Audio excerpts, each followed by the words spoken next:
Hello, Ed. Good. Okay, I did my job. Okay. Good evening and welcome to the Board of Selectmen meeting, Town of Littleton, for Monday, August 13th. I will first read through the proposed agenda for this evening. At 6:30, we will have our board organization, Pledge of Allegiance, read mail, and also introduce new firefighters for the Town of Littleton. 6:35, various town boards and department reports, town clerk, veteran service officer, town and building and space needs analysis working group, and the agricultural working group. 7:05, public input and members' updates. 7:10, town board appointments. 7:15, joint meeting with planning board regarding adult use marijuana zoning amendments. 7:30, public hearing. Continuation, is this a continuation? The last one was not a hearing, was it? You scheduled the hearing. Okay, scheduled hearing for the transfer station fees proposed effective October 1st, 2018. 8:15, two licensing issues, one with the police department on compliance updates, and the second, a consideration of a consumption of alcohol on town-owned properties. 8:30, organization, update on the town administrator, or beginning discussion on the town administrator search process, and secondarily, update on the organizational policies and org chart issues. 8:55, town administrator or assistant town administrator, a legislative update on the home rule petition for Lieutenant Scott Holt. 9:05, minutes approval. 9:10, executive session, if necessary, for value of land litigation strategy relative to two proposals, Cricket Lane HCA and Cooper Farm HCA, followed by meeting adjournment. Actually, Madam Clerk, would you lead us in the Pledge of Allegiance? I pledge allegiance To the flag of the United States of America and to the republic for which it stands, one nation, under God, indivisible, with liberty and justice for all. Okay. So maybe start with a firefighter introduction. Sure, since they're here, why not? Chief Wodzinski, would you do us the favor of bringing forward the new firefighters? We've got one tonight. One, we have Yes, one, okay. We'll have one tonight. We have one this evening. All right, well, we have another meeting next week, so you can always come back. This is Stevie LeBlanc. She comes to us from Grafton. She's currently a flight medic with the Army National Guard. Wow. She's been there since 2016. So she's been a medic for a couple of years. Brings a different view on that, and she'll be joining us with some. Should we be So we'll expecting grab a this. helicopter capital plan in the near future? Stray buzz of the town. On the budget. And so she's joining our team. The other member that's not with us tonight, he won't be joining the department until next week, is Sean Carlin, and he was slightly delayed by a couple weeks as far as joining us, and we'll bring him to you guys at a later date. Well, great. Welcome aboard, Firefighter LeBlanc. I don't know if you want to say anything to introduce yourself to the board. We're happy to have you here, of course. I'm happy to be here. I've enjoyed being at the fire department the past month. It's actually been a lot of fun and definitely a learning experience, different from the military, so I'm happy to be here. It's nice to meet all of you. Board members, anything to add? Joe, Chuck, Good to see you again. Yes, me too. Welcome. Thank you. Cindy? So say welcome, thank you, welcome aboard. Thank you. Hopefully, we continue to see you in non-stressful situations. Yes, I agree. Those are the best kind. Great. Well, thank you. All right, thank you. Thank you. You're not getting around with that fast. Come on, Scott, please. You're so bashful. He is definitely always that way. Get it. Thank you. Now we have Kirby on video taking still photos. Man of many talents. Off he goes. All right. Keith, you want to lead us through the mail? Sure, Mr. Chairman, a few items in the mail packet. First, since the last meeting, the state has adopted a budget for this fiscal year. The cherry sheet figures for Littleton are included in the packet, don't get too excited. Total estimated receipts and cherry sheet aid went up 0.22% for Littleton, while our assessment went up by 1.66%. So it's virtually the same amount of state aid this year as last year. Couple of meetings or events coming up this week. First, the Master Plan Implementation Committee has an online survey for the Littleton Common Revitalization Project. There's information about that at the homepage of the town website, and they're looking for survey information back by tomorrow, August 14th. Information's available online. Also, at the website in the news feed is information about a meeting that's going to be at 6 p.m. tomorrow night in this room, 103. Public meeting on the Municipal Vulnerability Preparedness MVP project. This will actually be a final public meeting. It's a $15,000 grant that the Sustainability Committee got us. We had a number of meetings with town staff earlier to produce a plan, and there'll be a presentation on that, which we will record on LCTV so that folks can see that as well. A couple of updates, not in the packet, but information that you've had since then. First, through efforts of our legislators, we were able to have a follow-up meeting with MassDOT, District 3, regarding the longstanding request for traffic signals at Littleton High School intersection on King Street, which is a state road, routes 2 and 110. And it's probably best to recall that MassDOT is, I think, is an agency that does a couple of things. One, in this case, they're regulatory, that they give approvals for where you can put traffic signals or not. And whether it's town-owned, state-owned, or private developer, if MassDOT doesn't give permission, you can't put a set of traffic lights up on a state road. So it was encouraging, to say the least, to hear that our MassDOT local district in Worcester was finally in agreement that we've made the case that it's an unusual circumstance, that they would be recommending to their higher-ups, MassDOT, at the state level in Boston, to approve to issue the permits for a phased traffic signal at Littleton High School.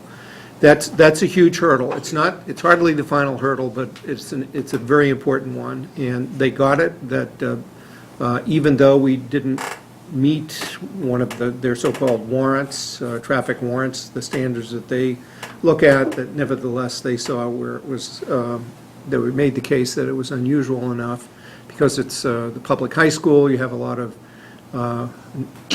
shall we say, new drivers. You've got that the MassDOT folks even indicated that when they left here after our previous meeting in February, they had a long wait to get out and to get back out onto King Street. So well done. But so the next step procedurally on the approvals is that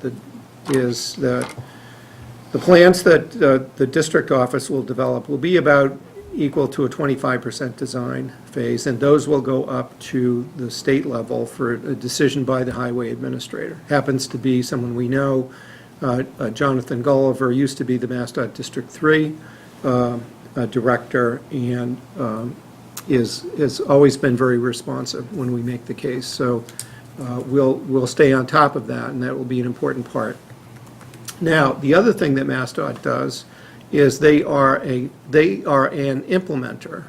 They are not of road projects. They are not the only implementer. They are an implementer. And the circumstances under which they implement the project, that is, pay for it, may not apply here. And so what they were looking for was, as a further commitment of how important the town saw this particular project, that if the project costs, the estimate is $150,000 to $200,000. I think we'd budget $200,000.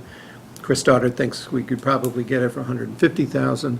If we thought it was that important a project to proceed, would we put some money on the table? And The indication was that we bring that forward to the Board of Selectmen. We could go to a special town meeting, get the funds in October. Hopefully, Bonnie concurs with Chris's number crunching that we might have that much money available from the unused snow and ice. But the idea would be that would be a way to move the project forward sooner rather than later. Just recall that some of the other projects that MassDOT has done for us have taken years. I mean, MassDOT gave us approval for, and even the funding for Goldsmith Street, and after 10 years, we got the $3.5 million. For the permanent improvements to the Willow-Bruce intersection, MassDOT will do that. It's a $3 million project, but they would, but it will come in due course, 5 years, 10 years from now. That was an unusual example, I think, though, of the temporary fix that they put in to that same intersection, Bruce Willow, was because it met all of the traffic warrants. They didn't have to get, they didn't have to bend any rules or get any further permission. It met them. Sadly, we'd had some fatalities and could point to the urgent need for it. And so, in that case, MassDOT dipped into their own budget resources and paid for it. They didn't put that money on the table this time, and rather. Also, I think there was a distinction in that they thought that the difference between what the final project would look like and what a temporary project would look like would be so darn close. Right. That it's such a small comparative dollar amount that it wouldn't be worth doing. That's right, right, good point. The permanent fix is that 150 to 200,000, good point. And that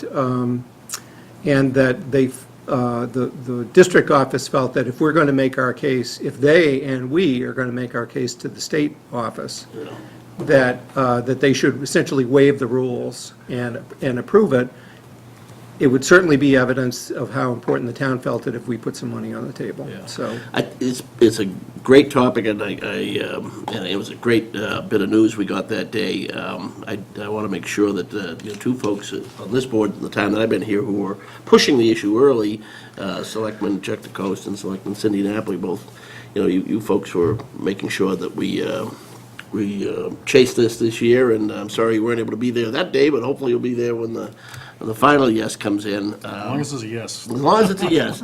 And I don't. 10-year process for Yeah, me. and I don't think we're in a position to decide right now on what Keith just offered, but my first impulse is that if it saves us time, for short money, $150,000, $200,000 that we can afford, that's not, in the realm of what transportation projects can cost, that's not a biggie, and if it means we get it next building season potentially, Chris, is what we. Yeah, realistically, it would be in place prior to, would be FY Yeah. 20.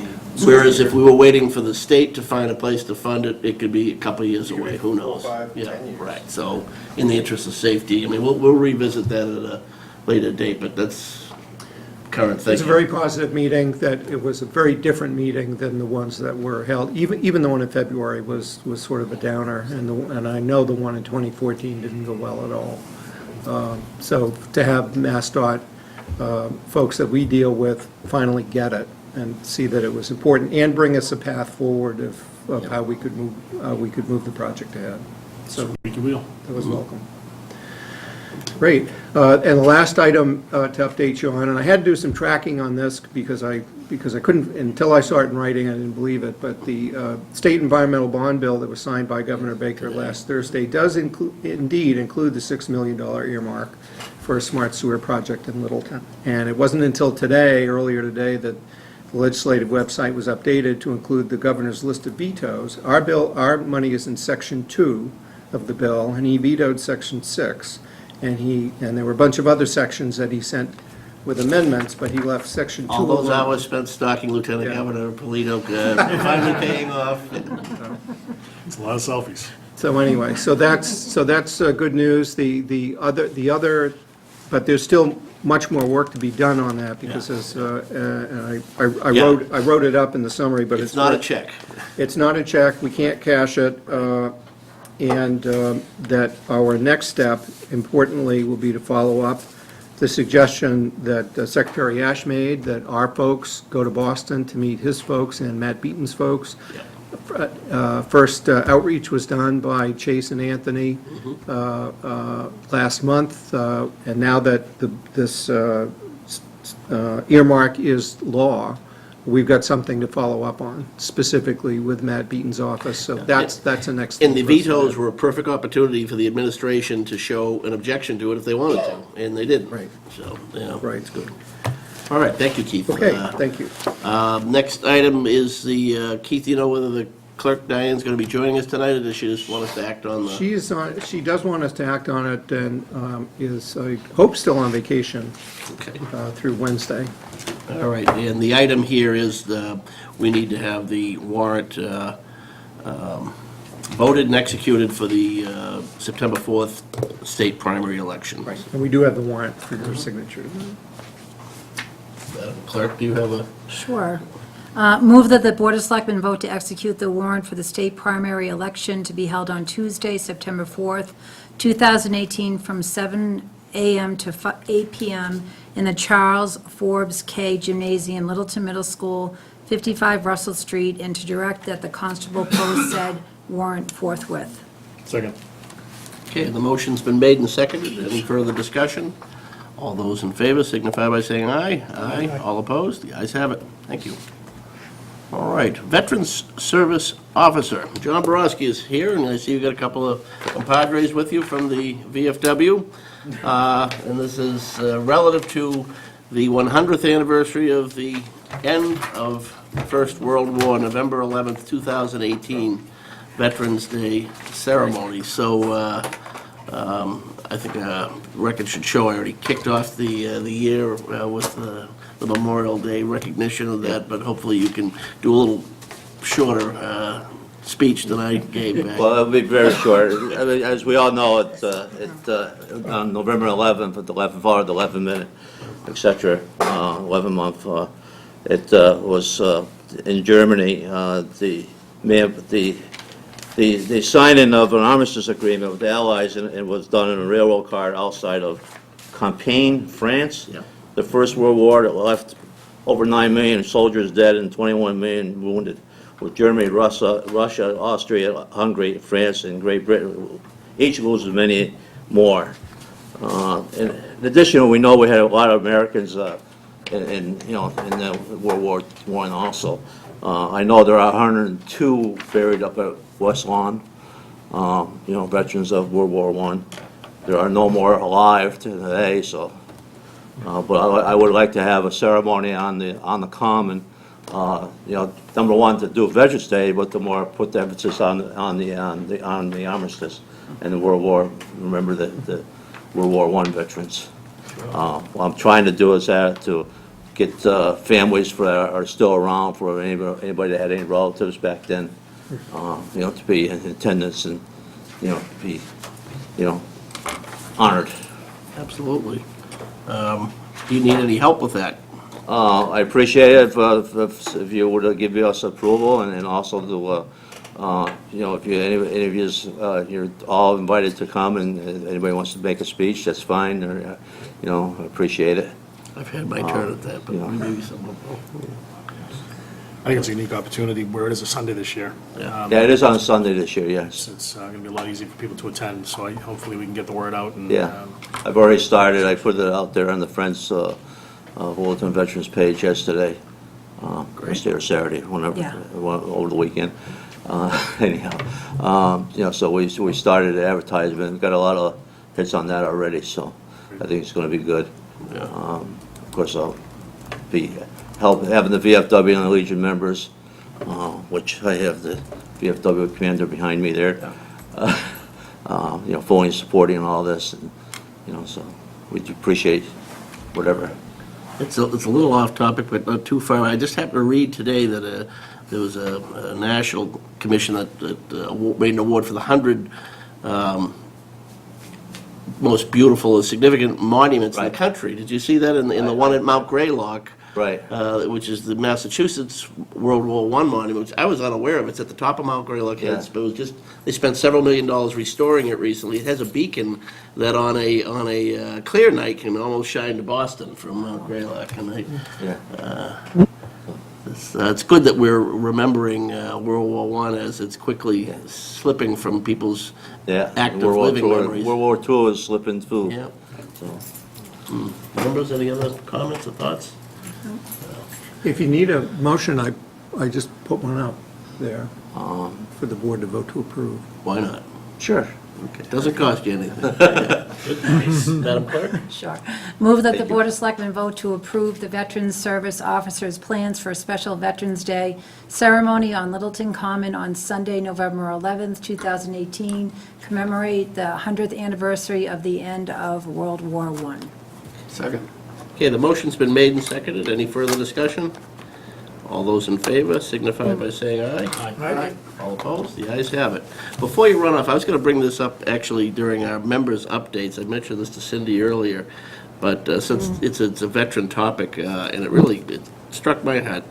A recent game at the Lowell Spinners, they honored veterans from the area. I don't know if you're aware of that or not, but I noted, I took note that one of the folks, they gave out like baseball cards honoring people from the Merrimack Yeah. Valley who had served in various wars, and one of them was for our own former Littleton Selectman, Ron Caruso. And it's a picture of Ron in uniform in Vietnam with a head of hair, don't recognize him. I just get gonna go right there. choked up, just looking at it. So I sent Ron a text, and I says I would be honored to even look at it. He says, I've got an extra one, can I send it along to you? So, maybe you guys should put this on the wall at the V. I know you honor a lot of veterans, so. If you want it to, we can do Look, that. it's either gonna be at my house where nobody sees it, that me and the cat, or, It'd be a great addition to the wall. Yeah, that'd be There's great. a person you could probably give it to make sure. all right, we'll make sure that gets delivered.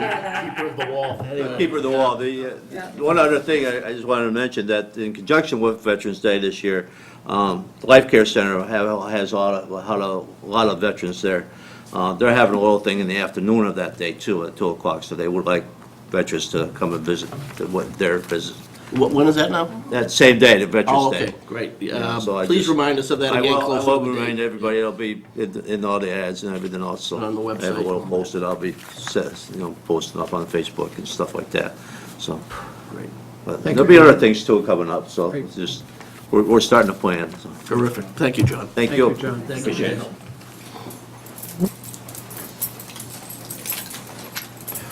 Okay, Town Building and Space Needs Analysis Working Group update. I see we've got a significantly detailed report in here, and I'm not sure who's taking lead. Are you the chair, Chuck? I am the chair, Chuck. Okay. Well, I'll defer to you then. Why don't you present So this?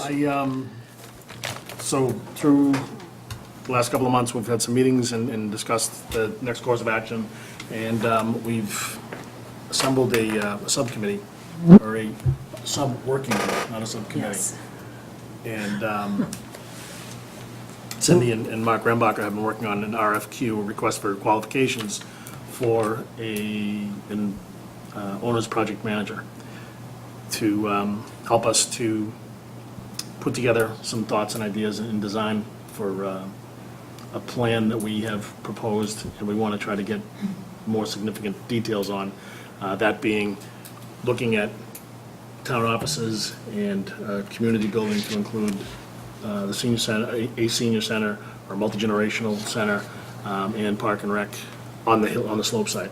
So if you imagine that the library is proposed to go kind of behind the tennis courts, behind the parking lot, and then we envision potentially 2 additional buildings on the slope site, kind of right behind the existing building, and at which time, if it were to go through and be built, the existing building would in all likelihood be raised and have space for parking, open space, parks, and there's all kinds of ideas that are out there.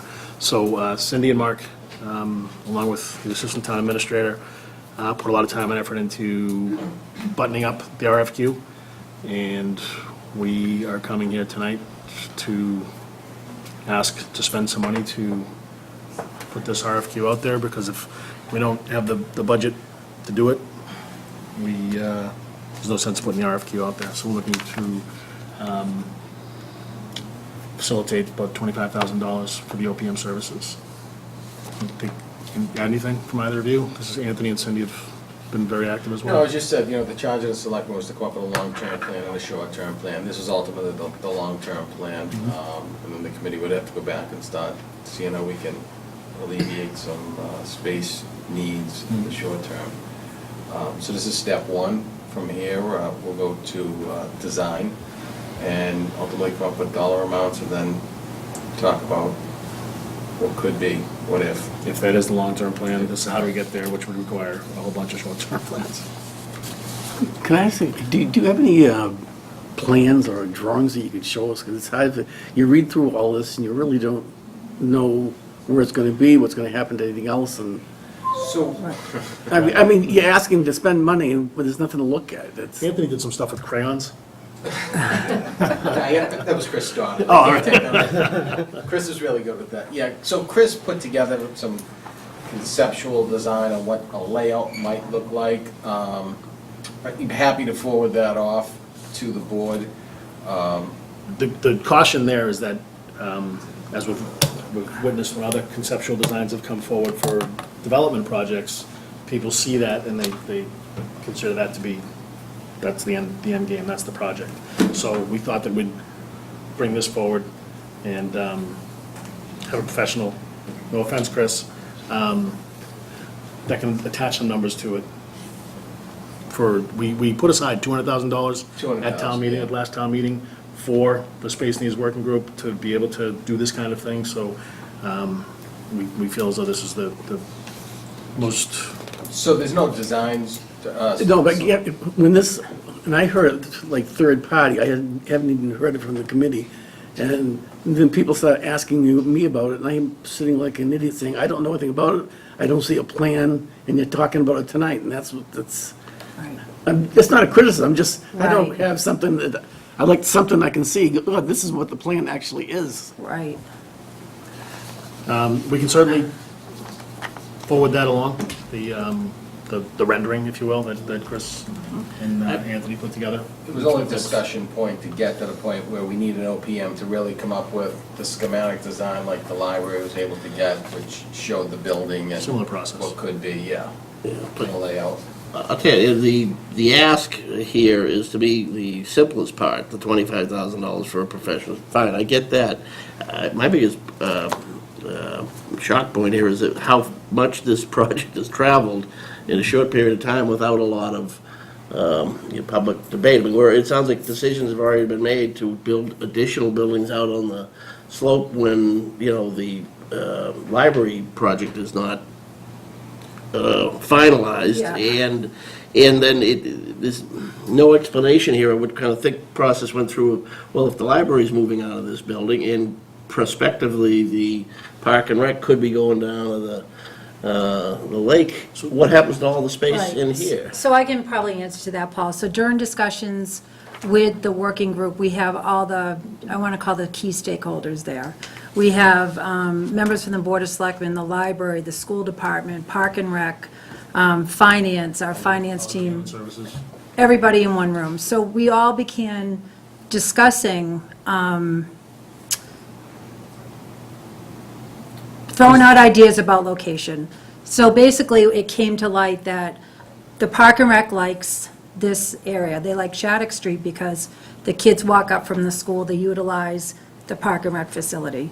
The kids walk up from the school, they use the library. The seniors have, from day one, stated that they like Shattuck Street, they like being with the town departments, they like being near the library.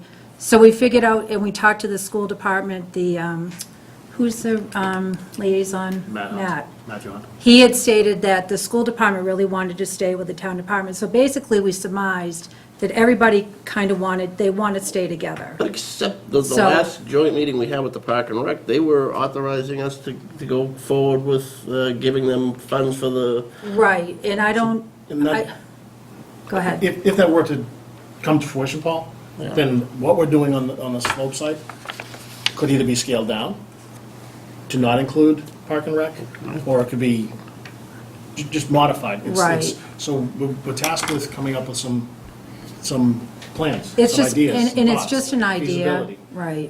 We've got all the information from the Lead report that laid out scenarios, so we've got that information, but nowhere in there did we propose doing something on town-owned land. We kind of did a pie in the sky. If we had, 10 acres, we could potentially put a town campus, and we put some basic numbers to that based upon the Lead report and the numbers that he had put forward.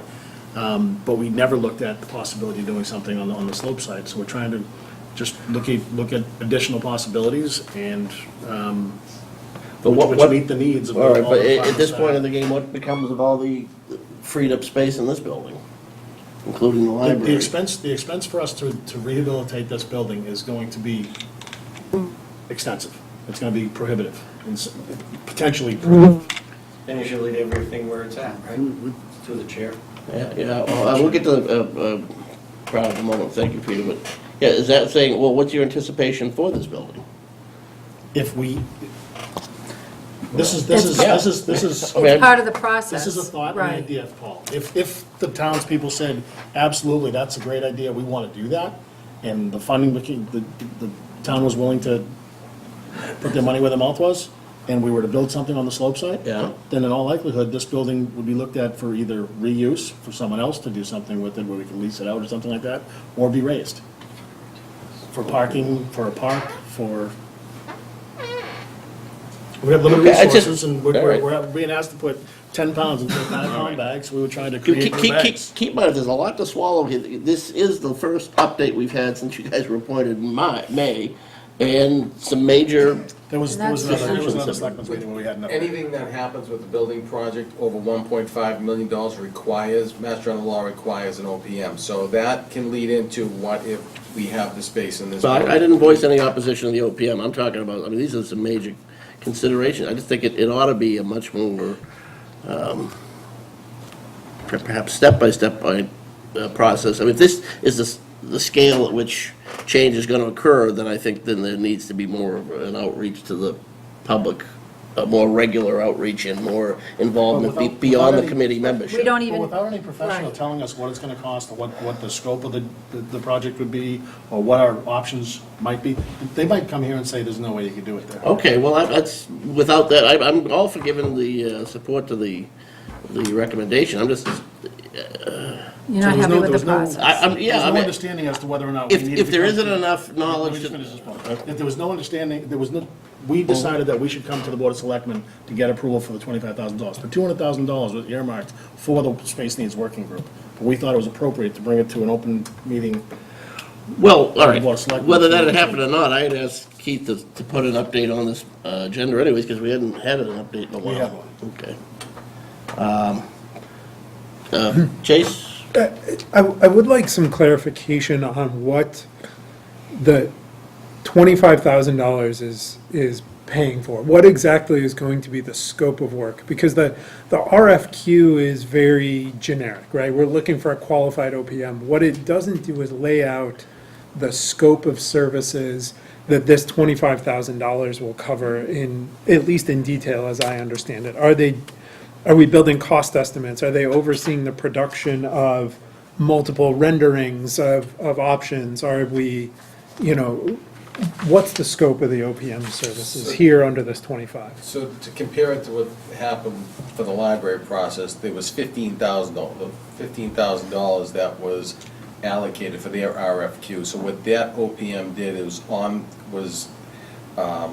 the ground working with them to determine, to get to the point where they can go out to design qualifications. Okay. So that's the same thing that would happen in this situation, is based on what the committee would like to see, is that we get them on and get us to the point where we can go out for design qualification, and then at that point determine how much that could be and where we go from there. Okay, so this OPM is going to be supporting us to get from where we are now, where we have a, Thoughts? yeah, I mean, Yeah, so scope of work, That's page exactly 4, what the 5, library and came 6, up with. yeah. It's- I don't know if We didn't you, recreate the wheel. did you have any questions on that, Chase, or? well, it was just Does that very, seem vague to you? yeah, I guess it seemed vague. Right. Establishment of design criteria. Well, you want to keep it somewhat gray, right? You want to have some wiggle? Yeah, absolutely, and I understand that, but that's principally why I'm asking here, because right now, the preparation of a project scope, budget, schedule, all of those could mean that we have a particular design concept in mind, or could mean that the OPM is going to help us get to those multiple design alternatives. So I'm trying to figure out if what we're implementing is a design that we don't yet have, sort of community buy-in to, or if the role of the OPM is to facilitate Right. design alternatives and costs. Or to test some of the predicates, as, like, is this building can't be rehabbed? I mean, when it was converted from the school to the town offices, it cost $800,000 to do that. I understand things have changed time-wise, but I don't know, walking through the building, I don't get the sense that it would be impossible to convert it. When all you're doing is taking out a couple of key components to occupy new space. So if I may, Yeah. one of the key things is ADA.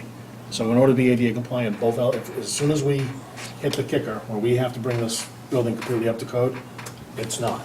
So the two elevators immediately need to be replaced. You can't just put them in the same tube, the same shaft, because So we The reason they're not So we replace the compliance- elevators. which, to the tune of whatever it is, $1 million a piece, or whatever that is. No, they're not $1 million. Well, you have to reconstruct it, Paul. You can't just put them in the Okay, same. well then, why don't we So maybe start by do some finding out what external. that cost is? That's, I'm not qualified to do that. All right, but, I mean, I think before we decide we need to move to new buildings on the slope. Yeah, we- there's a number of things that a professional would be able to help us. All right, and I'm all for, Understand. and I'm all for giving the money to do that part of it, but I just want to have, some input onto and I think a lot of townspeople would, is to vetting, the status of the current building as each tenant, I was kind of perceiving a process of, well, what if council on aging leaves to go to a new building and everyone else stays? What does that look like? What if the library leaves and everyone else stays? What does that look like?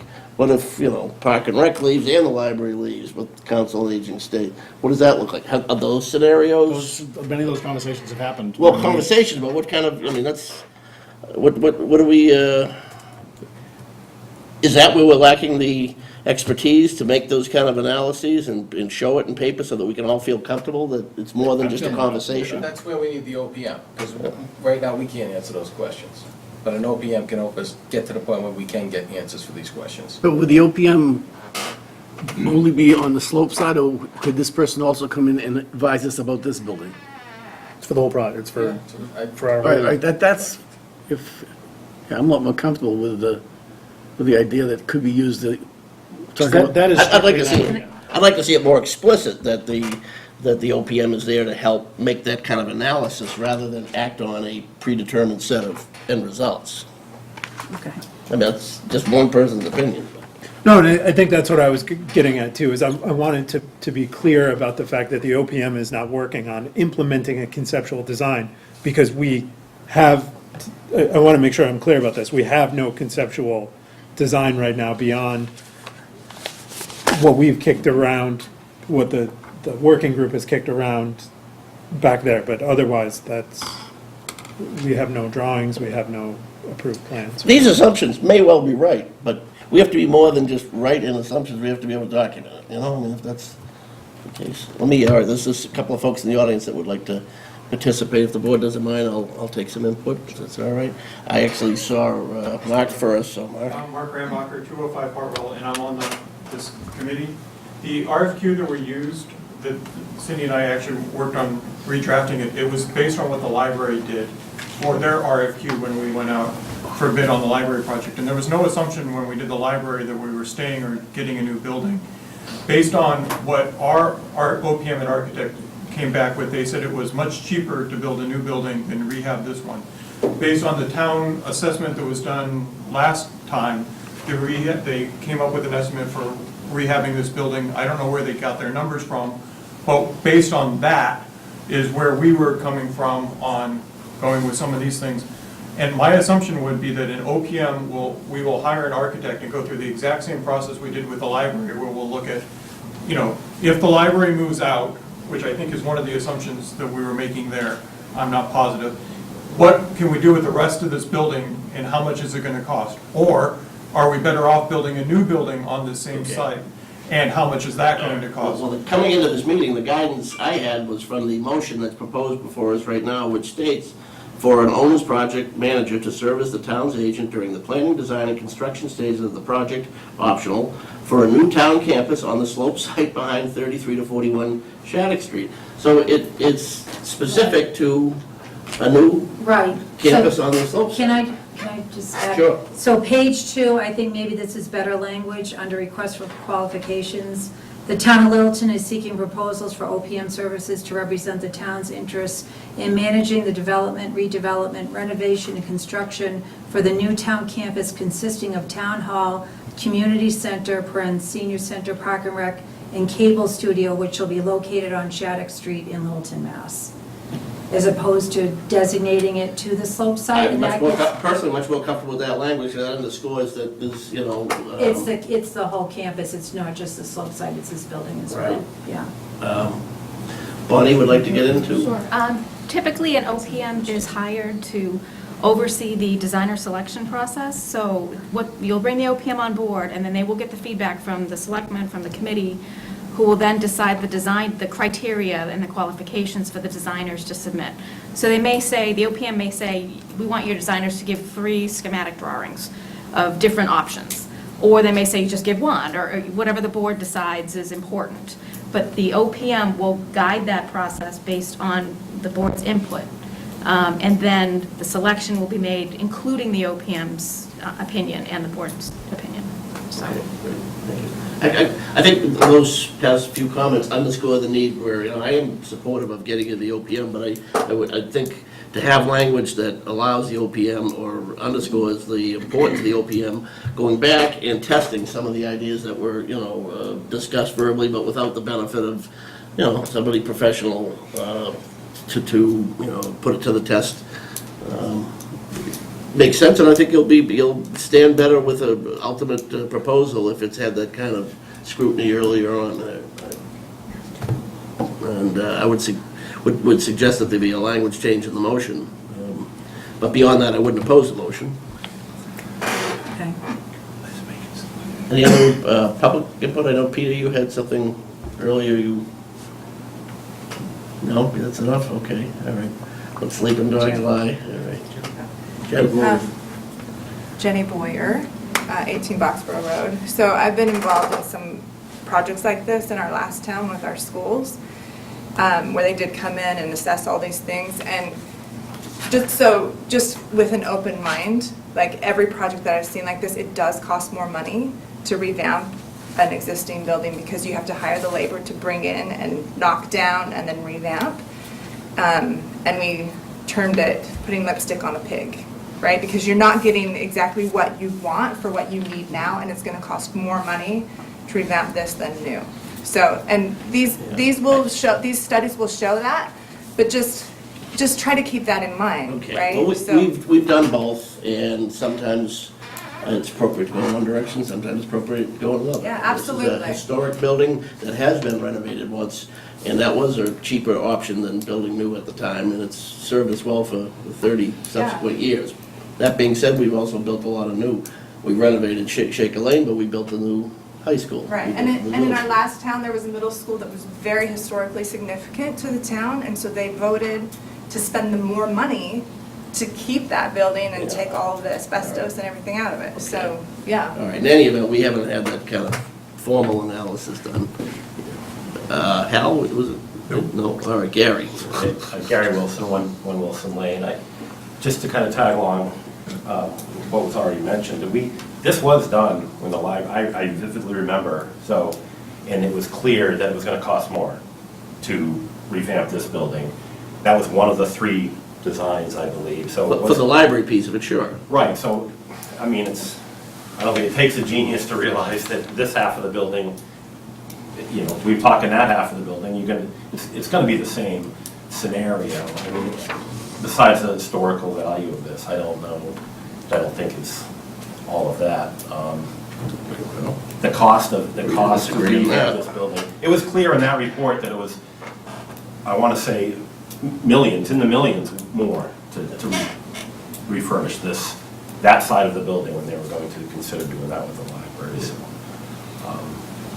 And that's, so I just hate to see us using, if we can use some of that money to really talk about clean design, whether it's, putting another building in this place or there's something like that. Maybe we should pull that report back up and look at what, maybe I'm not remembering it exactly, but I think we can look at that and say, yeah, we can probably come to the realization that it wouldn't make as much sense to renovate this entire building. We'd have to raise it and rebuild here. That'd be one option, build it back there, if we're talking about this campus. But I just remember it being significantly more. I remember people saying it was significantly more. It was one of the 3 Okay. projects. Erica? Erica Cudmorny, Fox Lane. That's pretty much what I was gonna say. I mean, when they did the library study, it came back, it showed that it was significantly more. When we did the town space needs, they all pretty much came out the same price, and we weren't getting as much for staying here.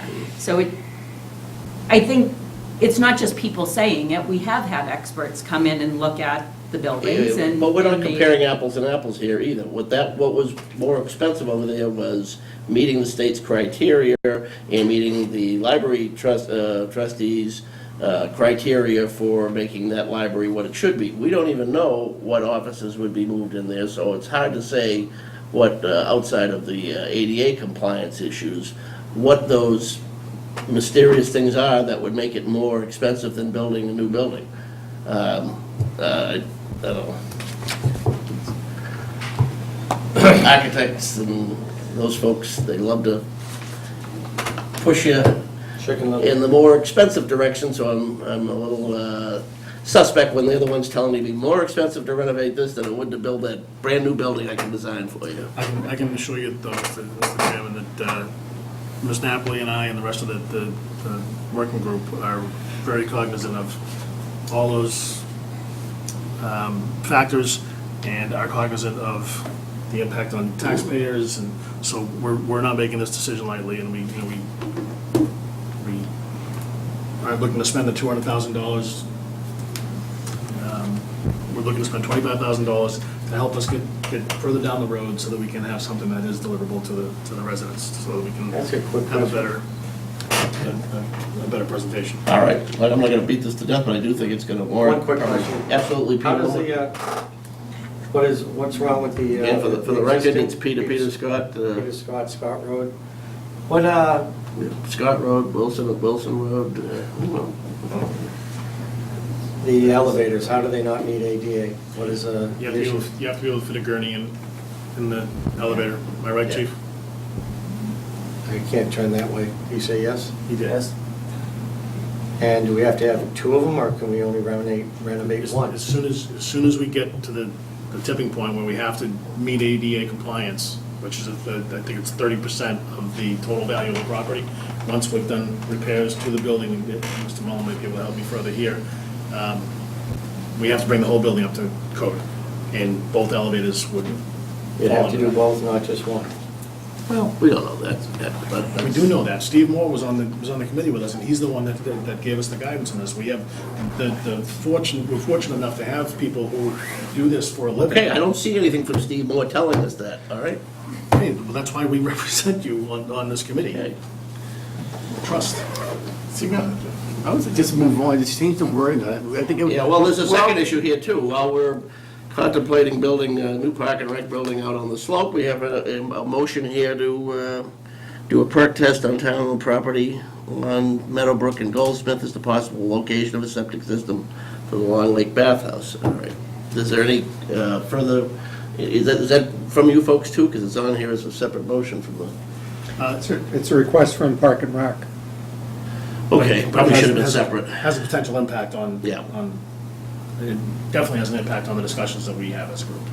Well, I was just a little confused if it's here. Is Park and Rec, you got to Can I speak come to up it? and explain? Yeah, please. Awesome, thank you. Yeah, we do have your support A memo in documentation. there? Yep. Yeah, so good evening, everybody. Good evening. So this will hopefully clear up a couple of questions that you possibly had. So the request that we had on there was specifically in regards to if we potentially looked at doing a second-story option of the bathhouse. So to kind of go back to the beginning, when this committee first started for the space needs, the whole purpose of it was all of us to kind of get together, brainstorm, and come up with creative ideas. So we actually were already set and ready to go to do just the one-story build on the bathhouse, which is something that's been needed to happen for 50-plus years. So we were ready to go on that, and then we said, well, hold on, what if there was a possibility of adding the second space to it? Would that help? So at the time, we were looking at short-term and long-term solutions, and so we kind of threw it out on the table to take a look at it. Realistically, yes, we would like to stay with Town Hall. We work really well with all the departments. That ideally would be the best, but, you know, we wanted to throw that on the table as something that, you know, if that's going to help people in the short term, or even give a reprieve for a couple of years just to allow, you know, a bigger discussion to happen, especially with public, then, you know, we wanted to do that.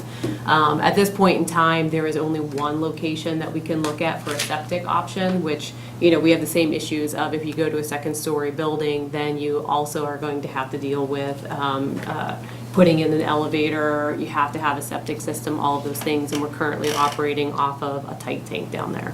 So, at second story would not work on a tight tank. It's not a smart idea.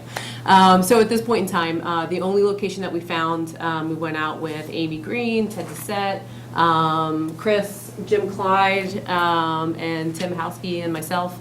We went for a walk and kind of looked around the location to see, you know, what we could possibly use. And this location that's at the intersection of Meadowbrook and Goldsmith across the street was the only one that really is within the vicinity to really look at even possibly entertaining a septic option. So again, our possibilities of the second story are kind of like slipping away a little bit, but we still would like to be able to do the perk test to make that decision if it's something that we're, you know, dead in the water with the second story, or do, you know, we still look at this a little bit more. And again, we wouldn't even look at the second story if it wasn't something that wasn't feasibly responsible, or if it didn't make sense in the bigger scheme of things with this building, or with the planning, I mean. So, yeah, so that's kind of. So it is essentially, as it was discussed back in June, I guess, when we, or May, when we talked about it. Yep. And it's pretty straightforward as to what the location is.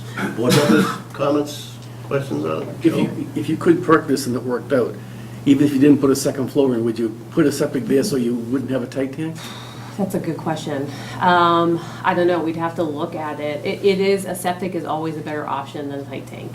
We did have a septic before and it did fail, which is why we ended up on that tight tank.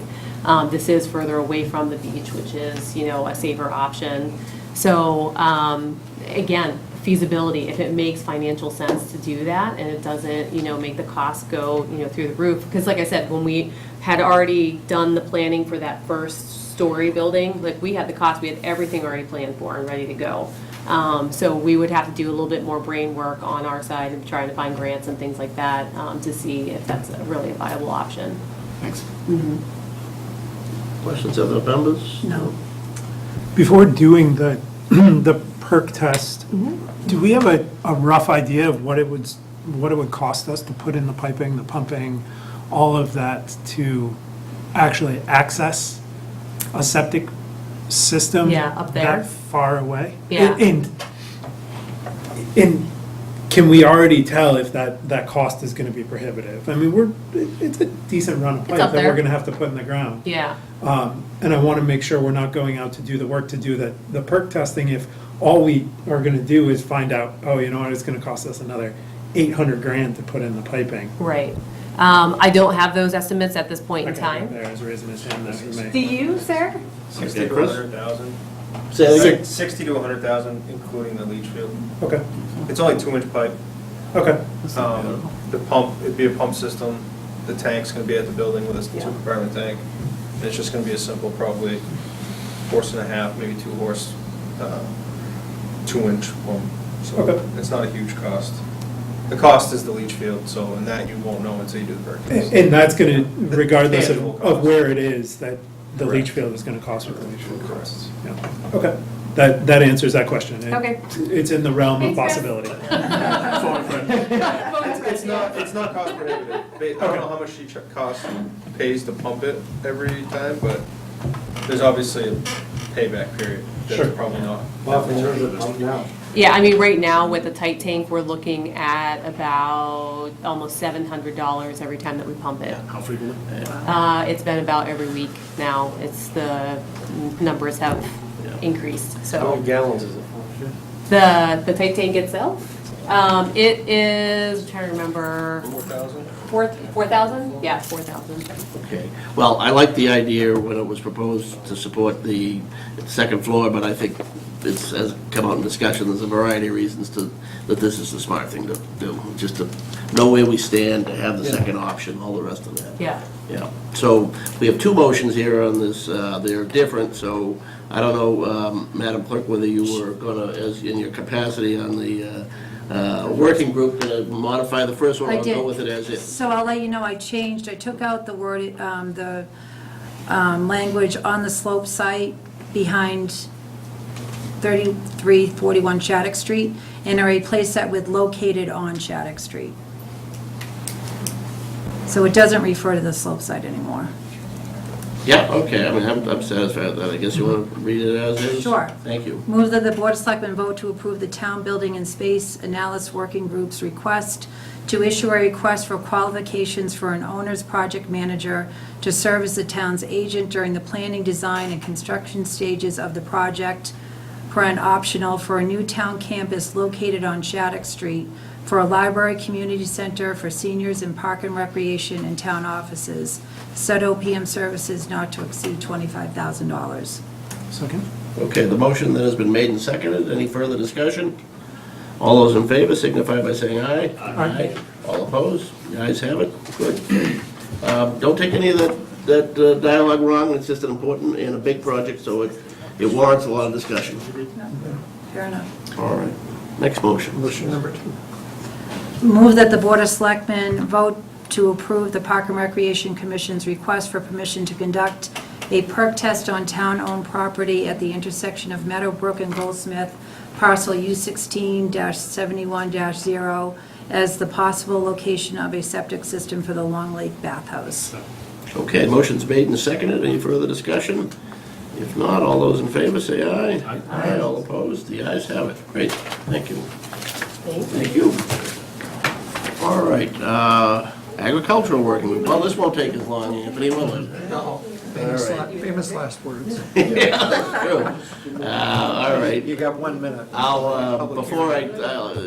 Chase and I have been working with the agricultural working group, and we came up with a meeting this spring, I think it was, with some changes to the, or recommendations to the language on the lease arrangement for the Morris and Nagog Hill Orchard. Anthony's picked up the ball on that and has put this forward. We have a kind of a frustrating problem in that it's been very difficult for me personally. I would get a hold of Charles Auger, who's the tenant up there, and we need to get certain information out of him. We need to kind of go up and review the property. But I'll continue on that. We've got to come up with a couple of new good ideas to try to track him down. With that, Jason, unless you have a better idea, I'll defer to Anthony to kind of outline. The one thing I would add there is that we've discussed the Nagog Hill Orchard a couple times. When you and I first picked this up, I guess the end of last year, beginning of this year, there wasn't enough time to get a lease in place to cover this growing season. Right. So we kicked the can down the road. The reason we're dealing with it now is, this gives us enough time to put the RFP Correct. out Yep. to make sure that potential leasees of the property have an opportunity to actually come take a look at it, and also gives us a chance to now sort of sell it a little bit. Yeah, In and- preparation for next year's growing season. And hopefully, in addition to the, thank you for pointing that out, Chase, in addition to the RFP, Anthony will speak to the schedule a little bit, so that kind of will let people know how much time is out there for folks who are interested to take a look at it and what the RFP process will, when we intend for it to end. Yeah, we were hoping to get this out the door this week and post it, but we have, as Chairman Glavy mentioned, a number of unanswered questions with regards to the number of trees, pounds of apples and peaches that were yielded for both 2016, 2017, inventory of the equipment that will be left with the orchard, and you know, those are all important information because that could determine the value of the potential lease. So without having that, I think that it doesn't give the, somebody that's gonna bid on this enough of the information to really make a good bid on it, so we could be shortchanging ourselves.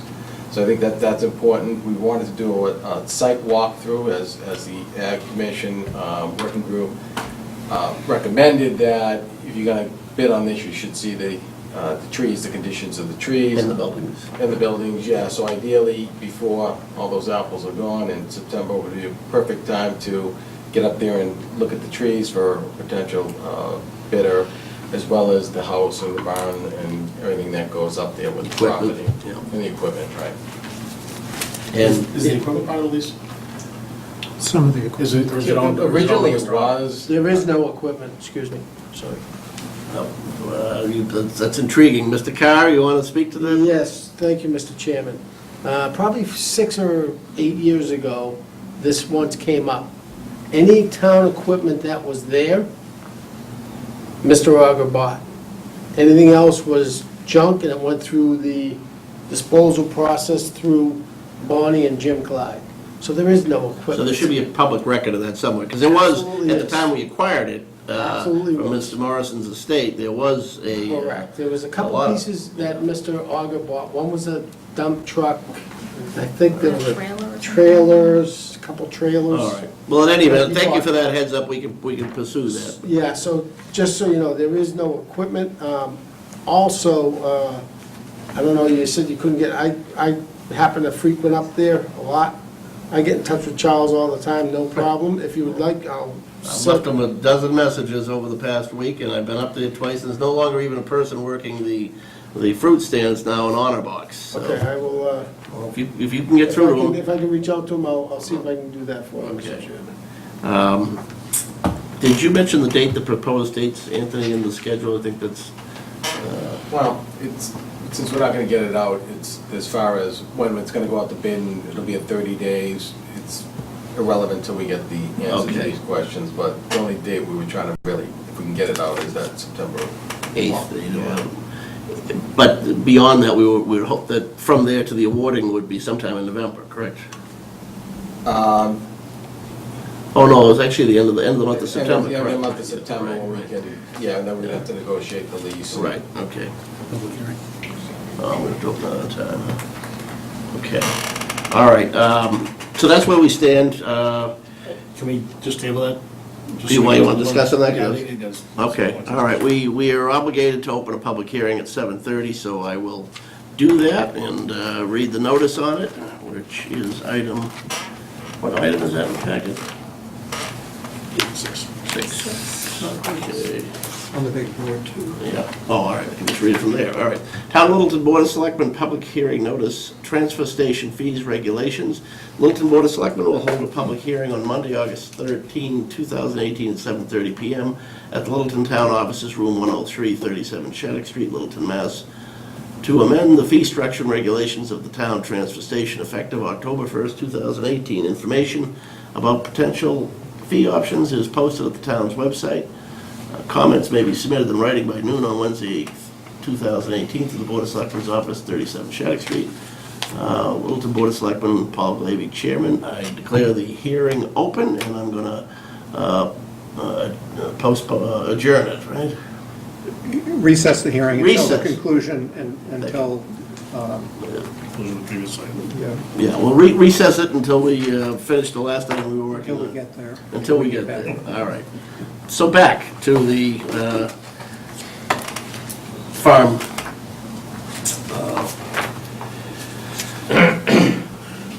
Article, there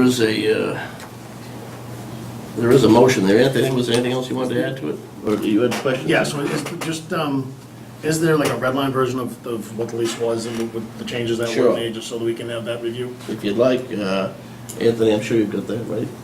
Well, we have a copy anyways of what Brad Mitchell had forwarded from the meetings that we had, which was incorporated kind of in a sit-down meeting in Anthony's office between Brad, myself, and Anthony. But there is there's an earlier version of the old contract. There's You can probably send them Brad's email, right?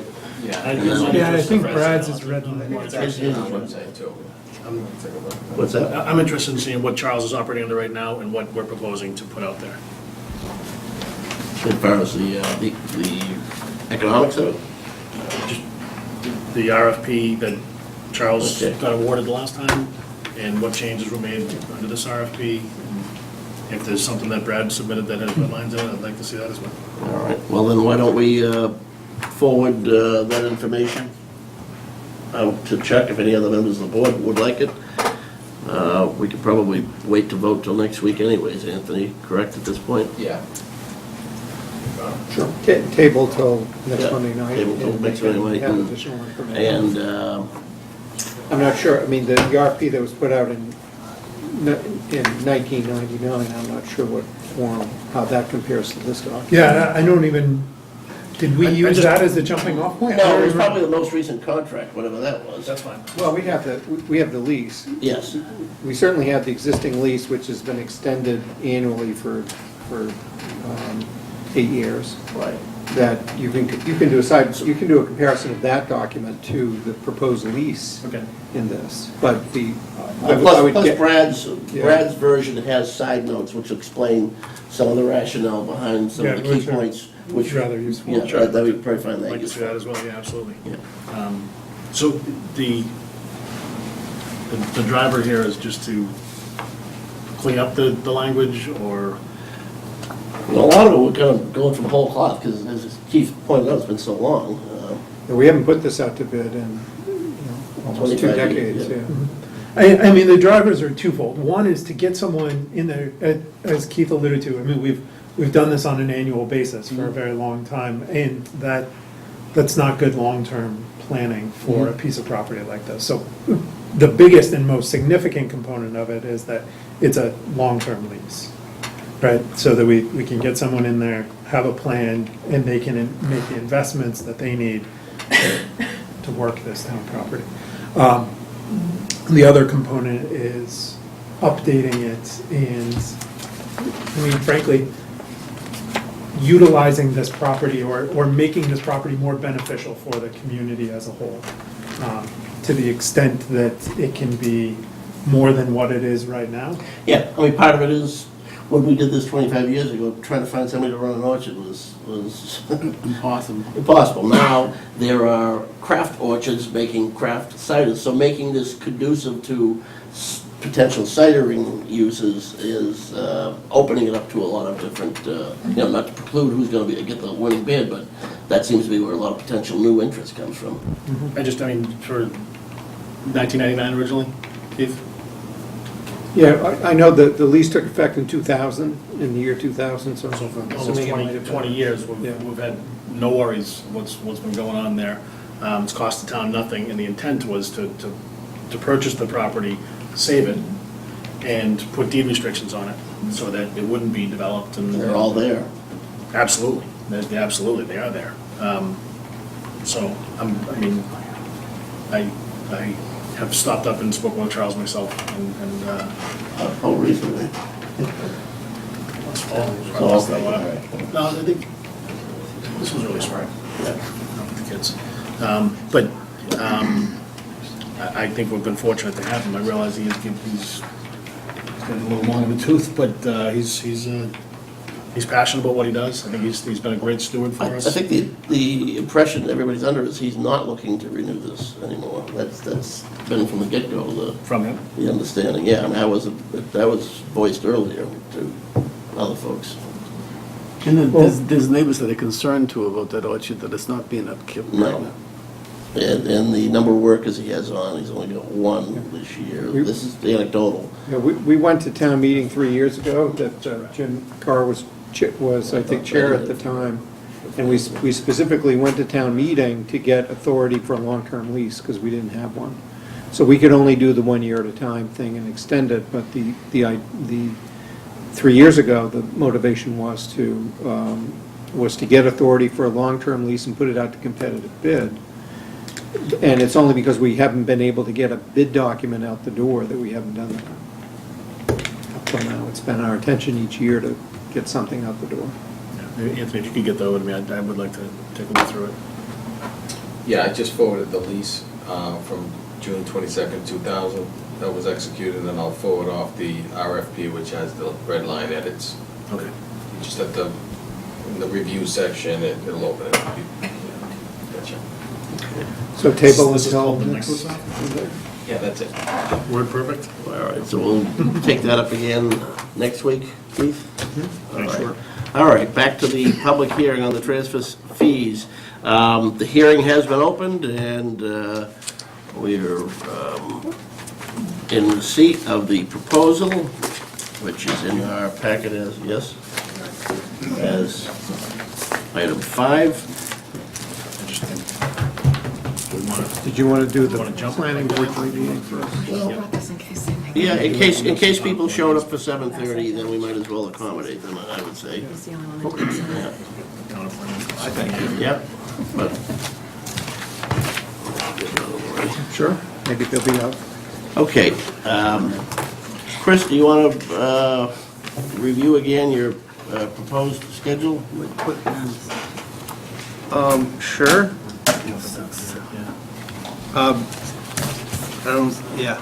So basically, we've kind of, I don't really necessarily have one, we have a plethora of options. Yeah. Maybe just to recap the financial. Yeah, so basically what's happening is recycling across the country and, for us specifically here, obviously, is getting very expensive to find a place for. In the past, we've been able to haul it to Groton. They're no longer wanting to accept some of our products, specifically mixed plastics. They're getting very expensive to dispose of. So we've had to now come up with, we're basically falling behind financially at the transfer station. So what we've done is kind of presented a few different options. We have our basic costs for next year, or I guess it'd be this year. One thing we've just recently found out in the last week or two, that one of the only places we can haul mixed plastics to is Waste Management, and if we haul it as recyclables 1 through 7, it's a $70 a ton charge. If we split recycling up to where we only recycle numbers 1, 2s, and 5s, and we dispose of the rest, we actually get a $130 a ton credit. The problem, so that's approximately $11,000 to $12,000 a year swing. The problem is, I don't know about you guys, but I don't know what number this is. And so having to sort through those, 1, 2. Well, no, then it comes down to us, and it then becomes, what Jim and I have kind of said, it looks like the TSA line at an airport. You're spreading all your stuff out, and we're telling you to go here, here, here, and it just becomes a huge line. So I don't see that as a realistic possibility, but if that's what the board would want to attempt to try, we can, but that seems like a bit of a nightmare. You gotta quickly eat up that $11,000. Oh, just in time, yeah. Or you're gonna have a line out the transfer station, 200 people long, and that's not gonna be a good thing either. That's not going to work. So, so basically we're in an environment where it's just getting very expensive. Do you mind if I? No, go for it. So, just to provide a little context, when we started the pay-as-you-throw program years ago, the goal was to try and get the fees to capture the full cost of the transfer station operations. We've been really successful in that up until really this past fiscal year, with minimal change. We had one increase, I think 2 years ago, a small increase to both the sticker cost and the bag fees.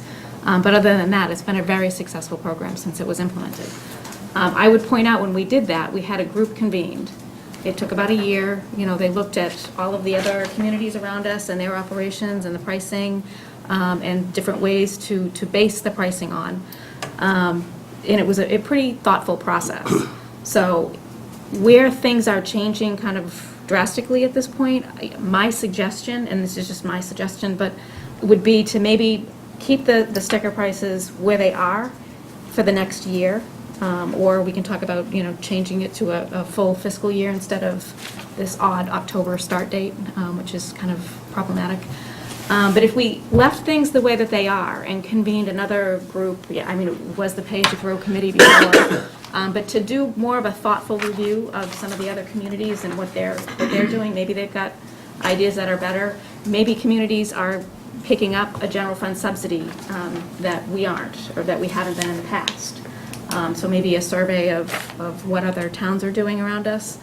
And maybe there's some new ideas out there, but I think it would be helpful to get input from maybe some of the residents on it. And then I know that for this fiscal year, if we kept the pricing the same, we would definitely have a deficit. However, our financial policies do allow for that, in that if there's a deficit that's recognized in the current year, we have that reserve that we keep in the undesignated fund balance, unappropriated, just for those types of things. If the state aid comes through with a cut mid-year, or if there's a problem like this, we can absorb it this year, but we need to plan for a correction next year, and how we're going to come up with a solution. So you And can the pick. projected deficit, if we kept the fees the same, is about, what, $35,000? you No, said? it's about 100,000. 100,000. Yeah. What is this That's shortfall? option FY19, option A is what it. Yeah, All right, no I'm looking On at the change. the, spreadsheet. Yeah, that was 18's actual. Because the revenues go down next year. Correct. And the costs okay, go so up. that, it's- Costs go up, revenues go Cost down. of revenues go. current year is a $35,000. Last year, fiscal 18, there was a 35. Chris also suggested, and it's not shown here as one of the options, but if we decided to start with a July 1st start date for new pricing and new stickers, so basically, if you kept the fees the same this year, but it only goes through June 30th, it's basically break even. We would cover our costs. Oh, Yeah, and then you could. then you convene a committee to, Then we can adjust the price of fees next, It'll just be to back on start track for July annual. 1 for July 1, yes. So this will be a short year. Yeah, it'd be about But 7. are you saying that the cost of so someone buys a sticker that's just for less For than a 9 year? months. Yeah, it was to be 7 months, technically, October through June. It's like birthing a child. Give birth to a number 7, I guess. 6. Board members' reactions, it sounds like something close to a recommendation. Like, we have a winner. I mean, I gotta say, I think kicking the can down the road and essentially just selling a 9-month sticker is, it's an increase by a different name. Right. Absolutely, I won't, yeah, that's not a secret, but yeah, that's. And I think we're avoiding making, I think, a hard decision by doing that. And I don't see any reason right now not to take some action to get us part of the way there. And if that's increasing, to some extent, the bags or the sticker fee to an extent, essentially what I'm interested in doing is spreading out the increases a little bit, because they're going to happen in one way, shape, or form. The economics just don't square. no, see, I wouldn't mind that as long as we do, I would suggest forming a committee to try to get it, for 9 months they can study, just like Bonnie said, what other towns are doing. So, like you said, I have no problem with some minor changes, so we're not 130 in the, And I agree with Chase. I would be comfortable today with instituting one of these modest increases that made it balance. But if the point's been made that we haven't compared ourselves to other options that are out there, and you've got a short-term fix, and the option's been put on the table of putting a committee together, which we haven't done in quite a while, then I can go along with that as long as their marching orders are to come back with a proposal that is self-funding. We recognize. I will say, we do our due diligence, we don't, we've reached out to Groton and Air and I have a hard time seeing trying what- to make sure that we're, not just throwing the stuff in the, making sure we're doing it the right way. I mean, You do due diligence. due diligence. It's Is a that what I triple just said? That's awesome. I didn't even pick up on that. There are only so many knobs and levers here. I guess I have a really hard time understanding what recommendations a committee is going to come back with that aren't already in front of us. One question I have, if I may, Mr. Chairman. Bonnie, you made a point of saying that it would, with the stickers being sold at this time of year, it would be easier and a smoother transition if they were done with the fiscal year. Fiscal year. So if we can right that ship, I don't know what the economics are of that, but if we can make that easier, is it easier for Munis, is it easier for you, is it, what's the benefit of us doing that? Because that's. So we're trying to, we're trying to get all our contracts in line with July 1st. Okay. So we have our hauling contract that's going to be expired, and we're going to start a new one on July 1st when that contract comes up. So getting everything to align with July 1st is just simple. It's simpler math. You predict your pricing. It's a lot easier to predict, yeah, exactly, because our new contracts will start July 1st, but then all of a sudden, we're tied in for 3 months of, oh no, until we. There's a whiff of legitimacy to all this, so I can go along with it. Trying to. If I can say it, straight face test, right? Right. I would argue we should still goose the bag fee a little bit. I mean, essentially. Oh, by the way, My proposal- this is a public hearing, so if members of the public would like input, before we go into a decision, I will entertain anybody's input from the public if they have any. But after we close the hearing point and get into a deliberation, you're done. I'm going to float this without necessarily making a motion to this extent, but I would argue that we should increase probably the bag fee 25 cents a bag, go from 2 1/4, 1 1/4, and 75 cents to something like $2.50, $1.50, $1. Given that a lot of the alternatives we're looking at. We can do, we have the computer, I we can brought my we can stuff run here, the so model. Oh, okay. I can run whatever you want. And that actually has there's two reasons for doing that. One is to bring it up closer in line with where we may land. And the other is that if we are actually square, if we just make it a 9-month year, that actually gives us just a little bit of a surplus to then bleed into the next year and again, ease folks into the increases. Because So rather- what'll happen is next July, we'll be faced with the exact same problem. Yeah. So like And you now, said, by if we doing do that, that, we my. basically build Did you already work those numbers into the model? So you want 250? Yeah. Well, whatever Jason said. I threw out Looks like. a quarter each because I don't know who's in charge of it. Could you So that blow it up brings- for old eyes to look at? Yeah, they'll have to send it to me. Do you want me to go plug in from there? Sure. Basically, that would bring the deficit on an annualized basis, or to, from the October date that we're using now, down to $80,000. So that's this information right here. So I just changed the bag Can you fees. highlight the whole thing in yellow? Yeah. So again, what we did was we applied the 3 increases that Jason proposed to, put on the table anyways for discussion purposes for the bags, and that netted us about. 50 grand. No, we went from $103,000 deficit to Down to $80,000. Yeah, so 23 it's grand, it's not about 135. 20 okay. grand on that. Okay. Mr. Wilson from Wilson Lane has something to offer us. So the climate has changed on this, is the reason why we're in this deficit, correct? This is the Chinese Correct. situation, not taking recyclables. There's no demand. Correct. They're just not buying. Okay, so this isn't just gonna disappear. That's why when I look at this, it's hard for me to say, but it's, let's just increase the bag fees and make this go away for the next 5 years. Maybe, oh my goodness, we have an increase, or we have a surplus, so we don't have to deal with this every year. You just talked about a $80,000 deficit next year. Well, we're gonna be right back here, right? I think that. Unless what we do is we keep the sticker fee the same, Yeah. and we essentially shorten the year, right? So it's effectively a 25% One increase year, in the sticker fee on a per month basis, but, It's only buying you a year.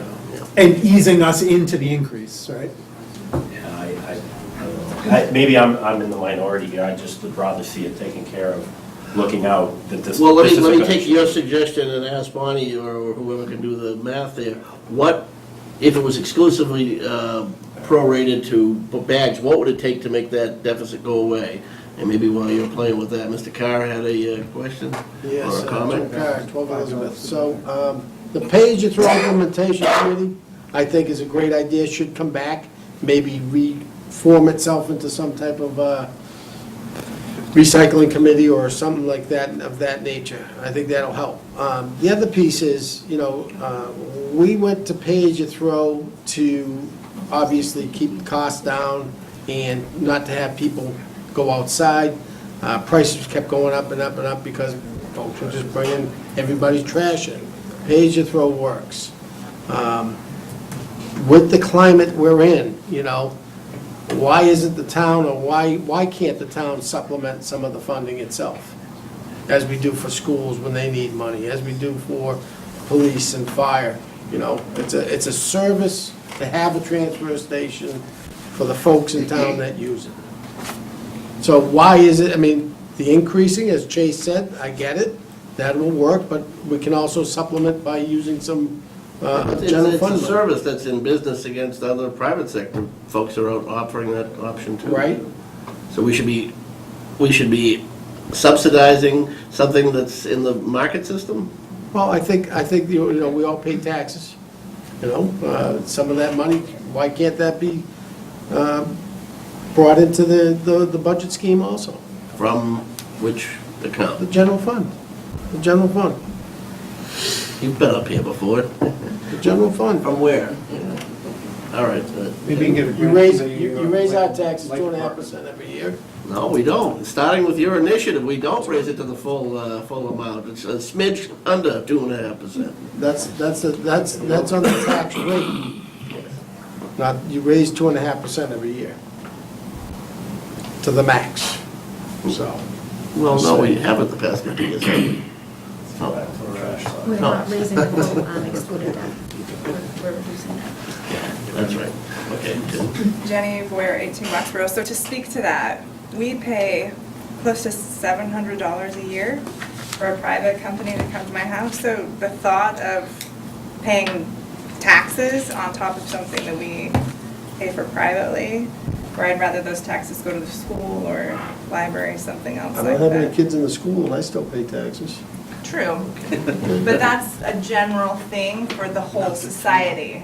Garbage is a little different, right? I don't get any value from your garbage, What a unfortunately. wonderful conversation, but this is not, you know, like Wobegon, we have a topic here, we're gonna move on. Erica?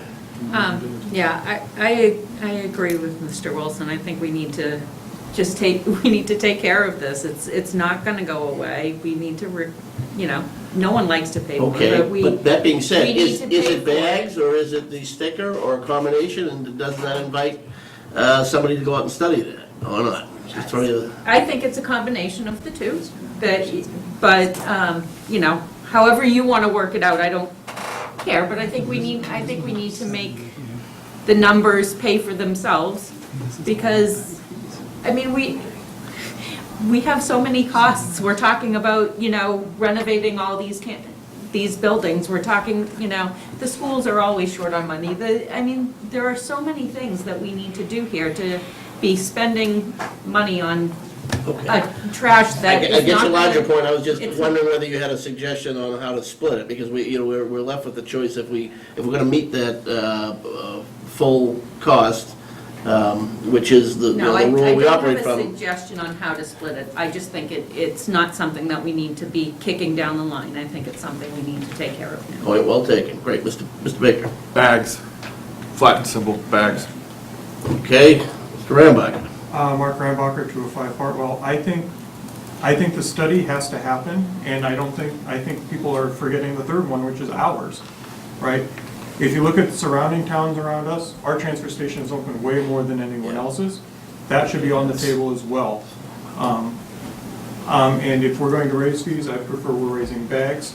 I have no problem kicking the can partially down the road for next year, because we don't even know what the environment will be next year for any of these. To say what the recycling contracts will be, you know, maybe China changes their mind, right? So,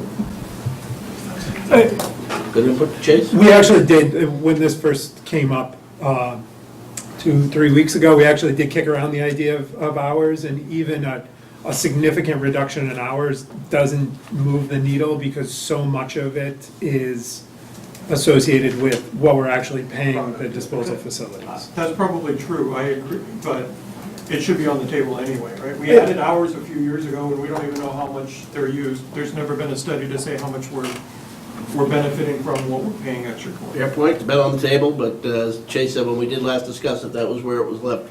Mr. Scott? How much gets taken in by the stickers? About 133,000. How much through bags? Last year, 169,000. So they're almost even, Steven. Why don't you raise them both 50%? Each, done.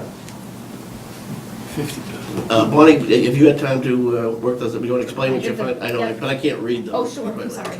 The big one's behind you. So if you want to just close the I'd like for her to deficit, explain it to the crowd. if you want to close the deficit just by adjusting the bag fees, this is the scenario that it would look like. $3.50 for the 33-gallon, $2.50 for 15, and $1 for the 8.5. Currently, it's $2.25, $1.25, and $75. That gives you a small surplus. I mean, I can play with it a little bit more. Almost $9,000. And the highest bag fee would be? $3.50. That's not terrible. But So we tried not, well, I mean, just like in this theoretic, the smaller bags are used by the older people, so, Yeah. Okay, Mr. Wilson? Yeah, I agree with the bag side of it. I'm really looking at this, which one leads itself to less corruption? Well, you can't make the purple bag on your own, but you can use somebody else's truck. So it lends itself to a lot of, external things when we talk about raising the fee of the sticker. Well, I don't know, 7 families are using that one vehicle to do their, so I think the bags, to me, are an absolute. We can look at it. the final end user? Yeah. The final end? I'll tell you, when Peter was making his comment, I was inclined to say, well, that's an option I can go along with, until I saw Bonnie's numbers and saw that if we did it exclusively through bags, that's not a sticker shock, to my eyes, maybe it is to someone else. See, I'm not as dumb as I look. Well, if I can just add to that. No one ever said so, Hal, all right? Well, a lot of people have said. Fair if I. Try to be civil up here, Paul, if yes. I can just add to All right, that. I'm So, sorry, Gary, yes. Just, but I like the idea of a committee, but now looking forward, and I know that we're looking at the surrounding towns and what best practices, but maybe really looking even broader, having a committee instead of putting it all on the department to do, that's kind of difficult. That was my point, but my point was that this is all brand new. We haven't had these charges It is, before. yeah. Maybe someone else has come up with something we don't know about, so I don't see any problem in forming a committee to take a look at the wide thing, what's gonna be happening, but now, what's gonna be happening 5 years from now, while we try to solve the financial part. But I still think we should form some kind of committee to take a look at the wide, It's overdue, it's the sort of thing that ought to be periodically looked at, I agree with you, Joe. Chuck, you had a question? I do have a question. It's more about the mechanics of the whole thing. It's for Chris. Is there any benefit? So right now, we're getting charged, the number you said, $70 per tip? Yeah. For 1 through 7? Correct. It's gonna cost us $70 per tip? Plus, yes, So, per ton, per ton? per Okay. ton, All right. plus a $300 truck. Okay, so using a compactor isn't gonna have any benefit? I was- No, it does because we can haul more tons and not as, right now, when we hauled to Groton, it wasn't on a compactor, it was approximately 1 to 2 tons. Well, now, but it was only about $100 a trip. Oh, yeah. So now we're gonna throw them on the compactor, get 3 to 5 tons in there, and then we can haul it. So you already thought about this, I'm not that right. Kind of like, yeah. It's basically a break even on it because it's gonna cost us about 3 times as much and we can get about 3 times more in the compactor. We've literally, spent way too many hours trying to figure out a way not to raise costs in the transfer station. I mean, we are up there constantly trying to figure out how to make this work. While I'm sitting here looking for a way to kind of wrap this up, a question occurred in my mind. What if we opted for one of the options, say the bag option, to bite the bullet now and make it pay for itself? And then we also recognize the prudence of getting you onto a one-time 9-year schedule, so we go to July 1st. Does that create a surplus, a 1-year surplus, and what happens to that money? Would under this scenario, the money would just go to the general fund, so Okay, so it's a general fund receipt. all right. That's fundamentally why I don't think we should eat all of the increase this year, because otherwise, then the only prudent way to deal with the sticker fee is to reduce that by a third, because it's a prorate. I would rather keep the sticker fee the same for 9 months, rather than cut it back just to then only increase it again. So if we keep the sticker fee the same, we eat part of that in bags between now, eat a part of the increase in bags between now and then implement. But your proposal, Some of which got us started on this, only netted about 20 grand. Right, and that was just hypothetical. No, I I mean, if we get want it. to I'm add just 50 saying, cents each, fine. I frankly expected the bag numbers here to be much higher than this to solve the problem completely. So I don't know, If we do just a 9-month program and we Yeah. say that goes through June 30th and we keep everything the same, it's break even. Because you're cutting. Yeah, but if we know we're gonna go in this direction at some point, and I guess I'm looking for a happy medium proposal where we do up the bag fee somewhere, and appoint a committee, and, It's break even if we keep everything the same. However, they're Through getting. June 30th. Right, they're getting 4 months fewer, 5 months fewer, Well, July, August, and September. 3 months fewer. Help me with the math, would you? 75. Even 3 months fewer, so there is an increase there. It's a 25%, you know. Smaller boxes, more money, just like the cereal. Right, right. Ice cream. Now, go with Mr. Wilson. You get a half gallon of ice cream. Then, Frustrating. Bonnie, could you plug in $2.75, $1.75, and $1?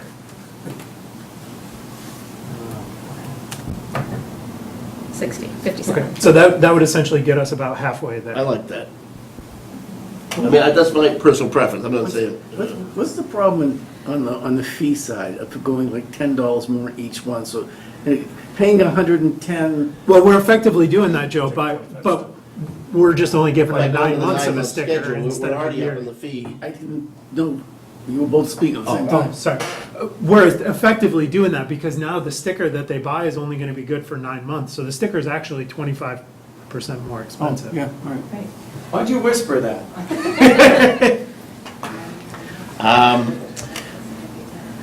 All right, at this point, I'll be looking for any final comments that will add to our deliberation so that I can close the hearing portion and then move to deliberation. Mr. Carr, you had something to add? Yeah, just a final comment. I mean, I think the bag is obvious a good way to go also. Just concerning about if there are surpluses where that money goes back to the general fund, or if the climate changes, once we go up, if climate changes, I just want to make sure the board and, the prices come back down. Right. It's a market, it's a volatile market. We set these things yearly, so, That just so that, it's all good this year, let's keep the prices the same, and yet you're making money on plastics forecasting. Okay. That's all. Good food for thought. If there's not any other new input from the crowd or the board, I would ask a motion to close the hearing. So, motion's made to close the hearing. Second. Motion made and seconded. Any further discussion? All those in favor say aye. Aye. All right, all opposed. Now it's deliberation. Any board member want to make a proposal? Well, let's hear it, if you've got something in terms of... If the board if you is willing make- to entertain that motion, I it looks am, like I Joe would may have just- some things to say. I just want to, I'll go along with what you're saying, but I still want you to put in there, or I would want you to put in there something about a committee being formed, because I was just going to agree with you. Yeah, make it a comprehensive, but if you don't mind, on that. I don't mind, Thank you, I'm Joe. just, And while Chase is doing that, any further discussion points? Cindy, anything to add? No. Thank you, by the way, the two of you especially, for your hard work on this. Of course, it would have been a lot easier if you just simply came in and made a proposal to us and got us off the hook. We need to get somebody to take one of the vacant buildings and start manufacturing products with. We even recycled took a materials. ride up to Groton to see if we could figure out a way to Do what they're doing. do what they're doing. Yeah, how much are we getting for demolished brick these days? That seems to be... when, we're going to end this at the end of the fiscal year, so the June 30th? Demolished historic brick, excuse me. Okay. So I'll move that the Board of Selectmen vote pursuant to Town Code, Chapter 181, to establish the following fee structure for use of the Town of Littleton Transfer Station effective October 1st, 2018 through June 30th, 2019. Stickers, full price, $110. Seniors, $35. Second sticker, $55. Prorated full at, You don't need to list those ones, sorry. Okay. Chase. very good. What she said. Per bag fee for the 33-gallon bags of $2.75, 15-gallon bags for $1.75, and 8.5-gallon bags for $1, as well as form a committee to examine future fee arrangements. And to adopt a 9-month calendar, was that in there? Yeah, the motion said It from did? October Okay, all right, 1st I through got June. you. Thank you, I missed that. Okay, motion's made and seconded, and you got that, Keith, somewhere over there? I see Fortunately, it, but Chase you- writes small, but it is legible. I mean, if you want to read it. He's got it? Coming Okay. from Paul. Motion's made, yeah, right. Motion made and seconded. Any further discussion? Oh, actually, we should take a vote before we... Yeah, the part I didn't catch was the establishing a committee, Right. so I'll add that. Okay. Yes, and to form a committee to examine future fee arrangements. Okay. All those in favor? Aye. Aye. All opposed? The ayes have it. Thank you all. Thank you. Thank you. Should this go into the state archives? All right, we're going to get back on schedule, sorta. Public input and members' updates. Oh, okay, all right, thank you. If we can resume back to our, back to item 3. Any public input on a topic that's not covered by our agenda? We've given you plenty of chances to speak, good, I don't hear any. Members' updates, Mr. Knox. Just quickly, on the fun side, we had a wiffle ball tournament at my house, the Wiff King, it's an annual type thing, and 3 young ladies won the tournament this year. C.J. Yonley, Casey Wicard, and Josie Martell, who hold the trophies. And third Thursday is this week, and they're supposed to have something brand new, a new food truck and like a 25-foot wet slide for the kids. Terrific. Thank you, Mr. DeCoste. In the band. In the band. I should just turn that over to you. Okay. No, the only thing I'll say is, and I'll probably bring it up again next week, is the kids going to be going back to school soon, so just folks be aware of bus stops and kids walking to and from school. Thank you. Mr. Gerber? Yes. Just one thing, and that's to note that the Littleton Robotics team is starting off again, and they are hosting a car wash to raise money. And the car wash is set for August 25th at 10 a.m. at the fire department. So beginning their work for the coming year to raise the funds that they need to continue to be successful. Arigato. All planned. Thank you. Ms. Napoli? I don't have anything. Wow. Whoa. Should I say that again? The list didn't come up? I know, I don't have anything. Jeez, all right, well, I've got a couple. Is Chief Wodzinski still here? We had a great opportunity, those of us who had to take advantage of it, to get to ride the new county fair toy that we're purchasing through the fire department. Oh, he doesn't like that terminology. This wonderful truck that we're getting, which replaces the demo. We had the demo on site last Tuesday, I think it was? 2 weeks ago. 2 weeks ago Tuesday, and for those of us that had a chance to get in and use it, I believe, Joe, you were there, Keith, you got on it as well, and it replaces the ladder truck, but it has a platform which raises whoever's on it. I think it holds up to, what, a couple thousand pounds? 1,000 pounds. 1,000 pounds. Oh, I didn't realize we were that close. There's a big factor of safety. Did the truck move? A lot of ballast down there, so, but it was wonderful. I mean, as opposed to just one individual climbing a ladder with a hook, I mean, you can lift to the same relative height, 100 feet versus 110 feet, right? 105 feet. 110. Oh, terrific mobility, ability, and it was, when we take delivery on it, which is what, next winter sometime? If we get the grant. Oh, well, all right, well, I can't wait to get it here. It's a terrific truck. It was amazing, and... It wasn't every third yeah, Thursday. you're right. It's great. You get up to it. You can see everywhere. If you're saying yes, You you should can have it definitely here when you spend- want, when you want. Right. But, Right, for a certain dollar value, it could be here next week. sometimes you take a look at the new model, like, I mean, here's this, what is this? Blackberry. Galaxy Razor? Edge. It was it's probably the one and only year they made it Edge. It was a horrible innovation that went backwards, not forwards. But I'll tell you, this fire truck was the town's going to be proud of it. Yeah, it's going to be good. It's the difference of, it's a 30-year difference, you know? Yeah. We have a 30-year-old ladder truck that's done its job, it's done its job well. You know, technology has changed, and so has the use and the safety of using a piece of equipment like that. So, it was definitely makes a difference having people having the ability to come and see it and use it and see the mobility of it. And that's going to be here for another 25 to 30 years if we go with that model. So it's a long time truck. Good. Well, I was impressed. Well, also last Thursday, Senator Eldridge and Representative Arcero once again hosted the cookout that they do annually for the seniors, and it was wonderfully well attended. Selectman Knox and I were there. Keith was there. Anthony, a lot of people were there. But it was a great great day. And when they're not out there securing large chunks of money for us and other good things, they don't forget to tend to the locals, including our seniors, by recognizing them with their annual lunch. We thank them for that.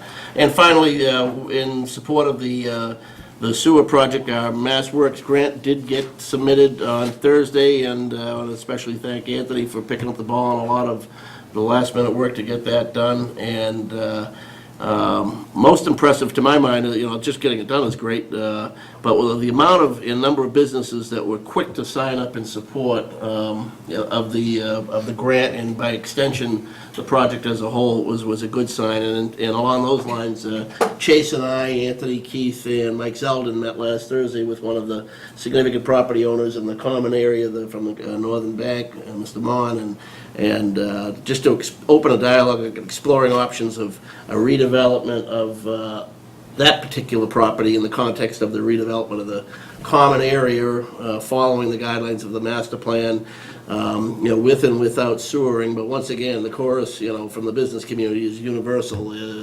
The difference of sewering and not sewering is going somewhere and not going anywhere. But it was a great dialogue, and we hope to have more of those with businesses as we move forward. And that's a good opportunity to invite business owners to, we're reaching out to business and property owners, one by one or two by two, but if, property owners have particular concerns or want to understand where they could fit into this process, we can certainly move you up in the queue if they're interested. Mm-hmm. Thank you. Okay. We should also note, too, that we've got a draft deliverable from Weston and Sampson of a trifold with graphics, That's right. a much better piece of marketing material Yeah. than we've had in the past. I don't know if that's been circulated It hasn't been before. circulated Yeah. yet. In the interest of, circulating drafts, I don't think we have, but we certainly can.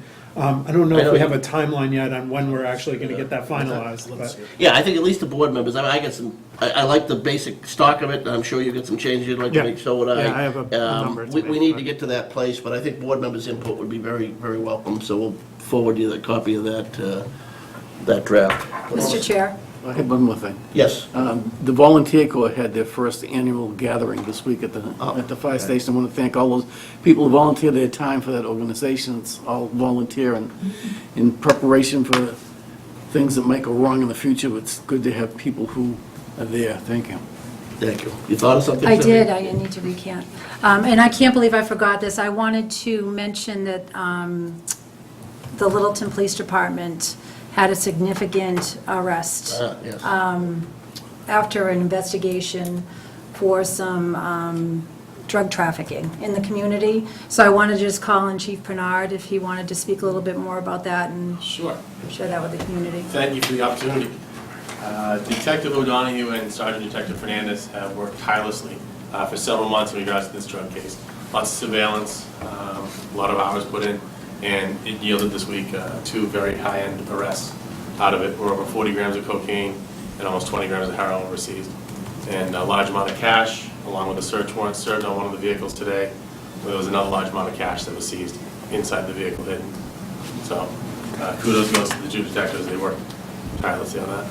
Chief, I thought, a quote that I thought was very eloquent about the police department's approach to, the drug problem, and if you remember it, I would encourage you to repeat it. It really shows that you have a focus about what you're doing. Yeah, it's not only that we are looking to help those with addiction, but we're also going to stop the drugs coming into town also. We're going to fight the good fight. Right. And it's good to see both sides of that coin in action at your department. Yeah. Cindy, thank you very much. Good job. Welcome, thank you. And it was a busy week. You guys repatriated a escaped, felon or whatever from another jurisdiction in the Midwest somewhere? We did. We sent 2 officers, went out last week to pick up a fugitive from a 2012 case that got away from us. It was my case. I don't want to talk about it. But yeah, Yeah. But you got your man, anyway. We got him. It took a little time, but we got him. Yes, thank you, Paul. I appreciate that. All right, thank you. Okay, can we move on? All right, great. Town board appointments, and we do have a couple of appointments to make, Keith, don't we? You have applications for the Affordable Housing Trust Fund and the Economic Development Committee. And both of the applicants are here, they're sitting in the second row. Mark has applied for the Affordable Housing Trust Fund, Jenny, the EDC. Okay, and I think in both cases, if I'm not mistaken, we had already appointed the other members, although I noticed a mistake on the Economic Development Committee. It still lists me on there when it should list our, my colleague to the left here, Mr. DeCoste, so I hope that gets changed, but... It may have just been the confusion from the office's desire always to list Paul's name as often as possible. We know how to get the minutes approved. So. Wow. So we'll make that change. Sounds like a guy who's looking at the calendar, counting days.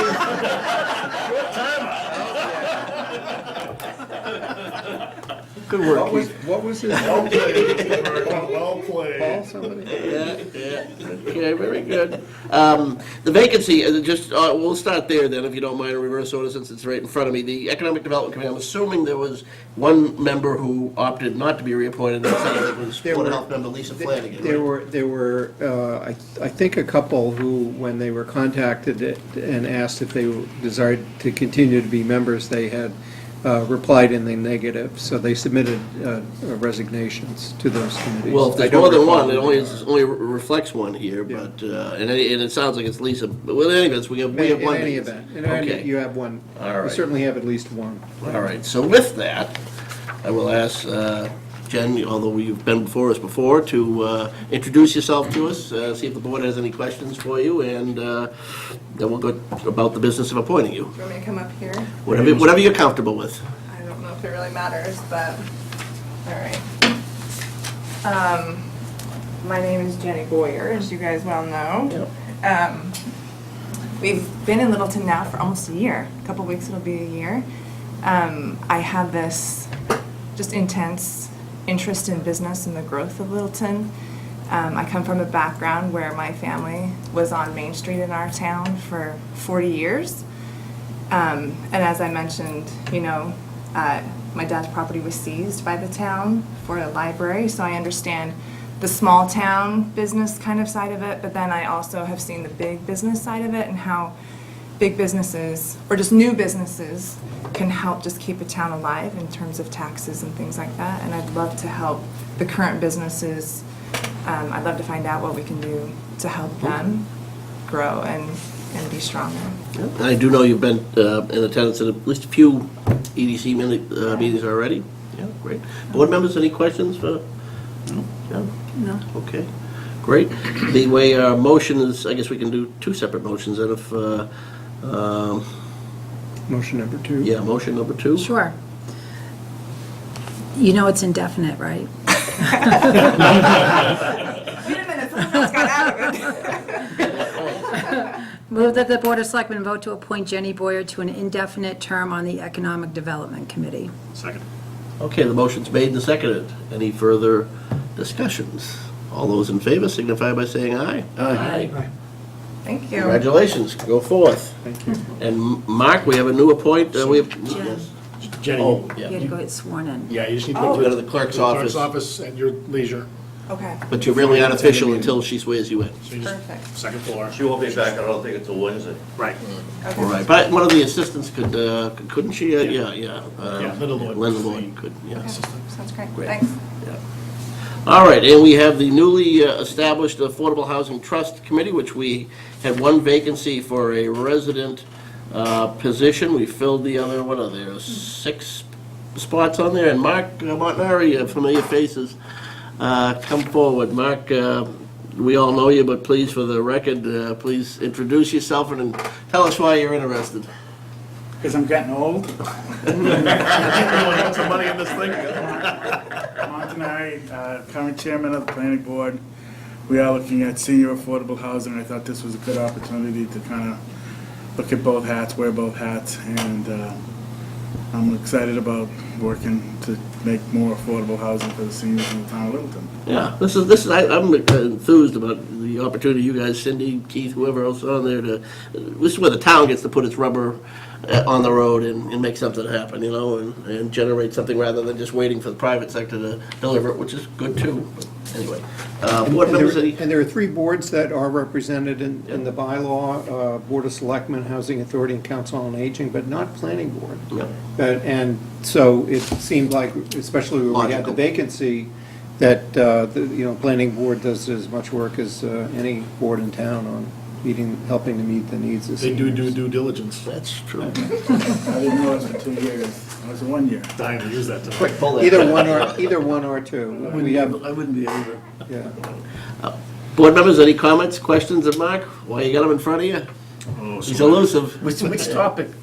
All right, then I will entertain a motion, please. Sure. So when's it going to expire? It's, you have to have an equal number, because half of the terms expire in 1 year, the other half in 2 years, and this is the last 7th one. You Yeah. can choose a 1-year term or a 2-year term, 2019 or What's your something. Do a preference? year, do 2. I'll do 2, what the heck. Yeah. I don't think I'll we do need it. 5, make it 5 like planning board. That would coincide with the. Exactly. Move that the Board of Selectmen vote to appoint Mark Montanari to a term on the Affordable Housing Trust Fund Board of Trustees expiring June 30th, 2020.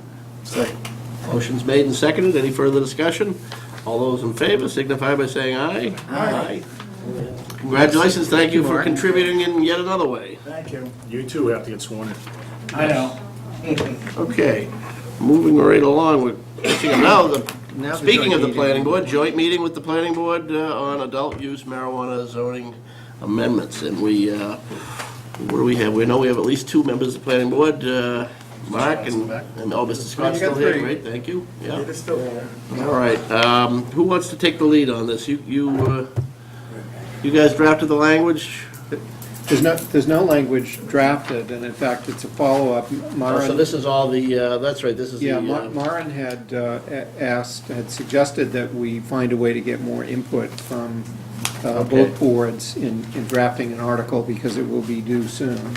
We do have some guidance from the Cannabis Control Commission, too. Yeah, we put guidelines for municipalities in here.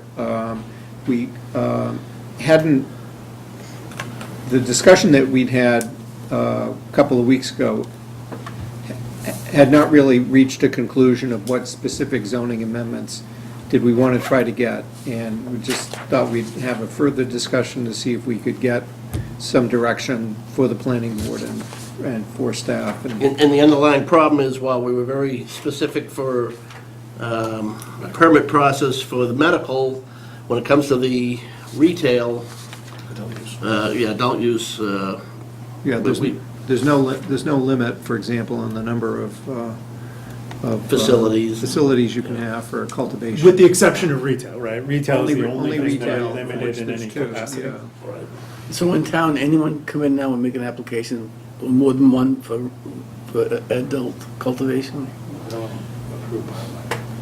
Ed, do you want to speak? Not necessarily, because we haven't finalized the wording in the bylaw, so the permit application hasn't been written. So there's no permit to fill out to apply for it. And we have until,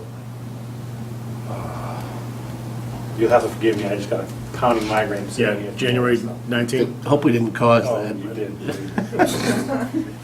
That being said, so I can't recall right now what the deadline is, but I do know that we didn't finalize an application, so therefore there's nobody that can apply. To get it right, the best way I see forward is to follow the Cannabis Control Commission's guidelines on what they say, and just limit the same as we limited adult use Medical? retail. Oh, retail. No, and then the medical as well, and how we zoned that to do the same. Using the overlay. Correct.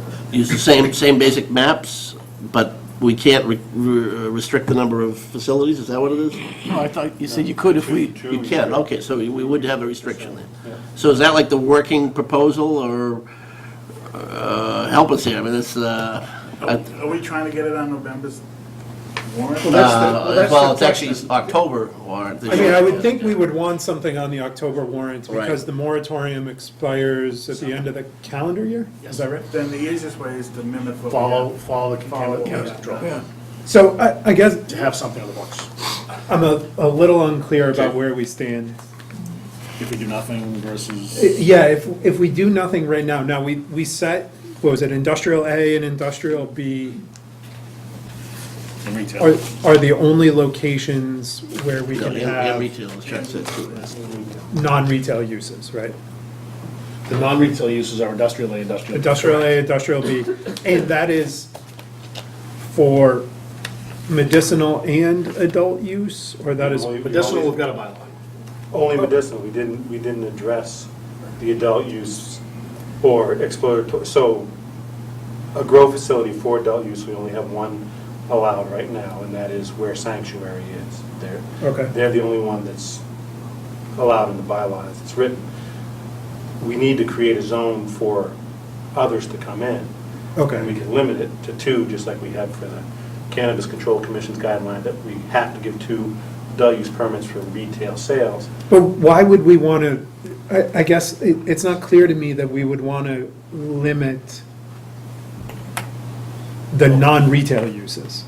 I mean, The grow for, facilities, the Research. R&D. yeah, I mean, I guess as far as R&D is concerned, I mean, if we wanted to have 15 of them, I don't see any reason not to fill up our That's why we're here. our to space. discuss.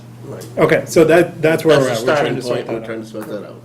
And I think, is it the city of Chicopee that is literally focusing on trying to draw people by writing their bylaws in such a way that they're trying to be the cannabis capital of Massachusetts. They're Good, trying to draw good. all the research facilities. Is that your point, that if it's not a. I would not say I retail want to go that direction, but I also wouldn't want to put in, I wouldn't want to, personally, don't want to put a cap on particularly the R&D, the processing. I could get my head around a cap perhaps for the grow facilities.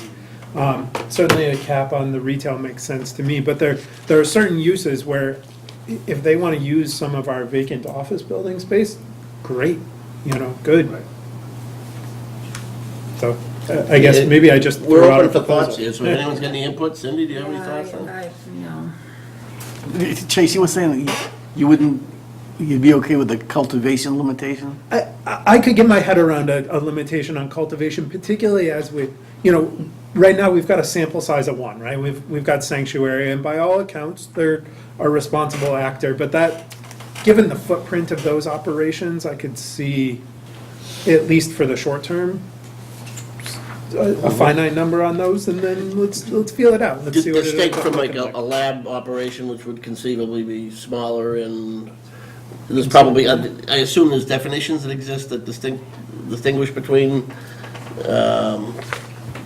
lab facilities and cultivation facilities, or are there? Does the CCC have that? Yeah, I mean, the CCC has very specific licenses for each one of these uses. And even then, within those uses, there's different, what do they call them? There's different tiers of cultivation facilities, tier 1 through tier 11. So they're all highly defined and regulated. Yeah, depending upon the square footage. Yes.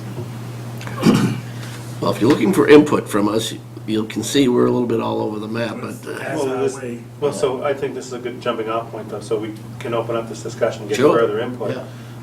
You guys can do your research, we'll do ours, and we can put our collective heads together once But again. for the record, I mean, I think our intent here is to work with you to support you, but I think the expectation is, it's a bylaw, a zoning bylaw, you guys would be proposing something. Is that fair? Yes, no, absolutely, but I know that when we worked on it the last time, that we did it as a joint board, Yeah. so that we had a cohesive agreement on how we move this. How would you like it if we designated a member of our board to work with you so that whenever you have the topic come up, we can, have somebody present? That'd be terrific. We have to do it sooner rather than later. I understand that, especially, the deadline's coming up, when is it for the prospective deadline, Keith? Well, the last, Warrant. the warrant is projected to close on September 19th. Yeah. But independent of that, just about that time, you need to be advertising for your 48 public hearing. So we'll start with the bylaw as we have it now. We'll mimic that and we'll tweak it. Cannabis controls suggested bylaw. I think that's a good path for us. 2 points here. Let me see if there's a volunteer from our board, if you like the idea of having somebody, so that a designated person. I'd be happy to. Well, we have Chuck too, That's good, yeah. that's fine. No, When's your next meeting Meeting the 23rd. of this month? Make it easy. Okay. Either or both of you guys So available you'd for be- that meeting? You'd be discussing. Yeah, I it was planning on being at that then? meeting. Yeah, we'll Okay. Because it's time to talk about Okay. warrant articles. Is that on our agenda already? What time do we put it on for? Two different good perspectives here. I'm going to suggest that we ask both Chase and Chuck to represent us. Is that all right? We don't need to vote on that, Keith, right? Just the Nope. consensus? The minutes will Reflect it. One other thing that I'd like to raise while we have you guys here, though, is Jason Chuck. do we have the authority to write something into our bylaw that limits the physical size, the physical footprint of the retail establishments for adult use? Here's why I ask. Cultivation, you can. Yeah, again, you know, what we, at least what I don't necessarily want us to be is that, you know, adult use retail. Walmart of marijuana, Yeah, right. right. But at the same time, to the extent that there's, you know, retail in town and it's of a certain defined size and fits in, I'm I think okay we with could, I that. think we could come up with an agreeable, not to exceed number in square footage. for And retail. we have the authority to do that? You guys can go hammer all that out on the 23rd. Okay. But yeah, that's. So what, I mean, what's the rest of the? I have no, board's yeah, I opinion? mean, I'd be very open to that, because we've seen at least one trial balloon that scared us a little bit along those lines. I think that's a decent avenue to go down, just my opinion. Size matters.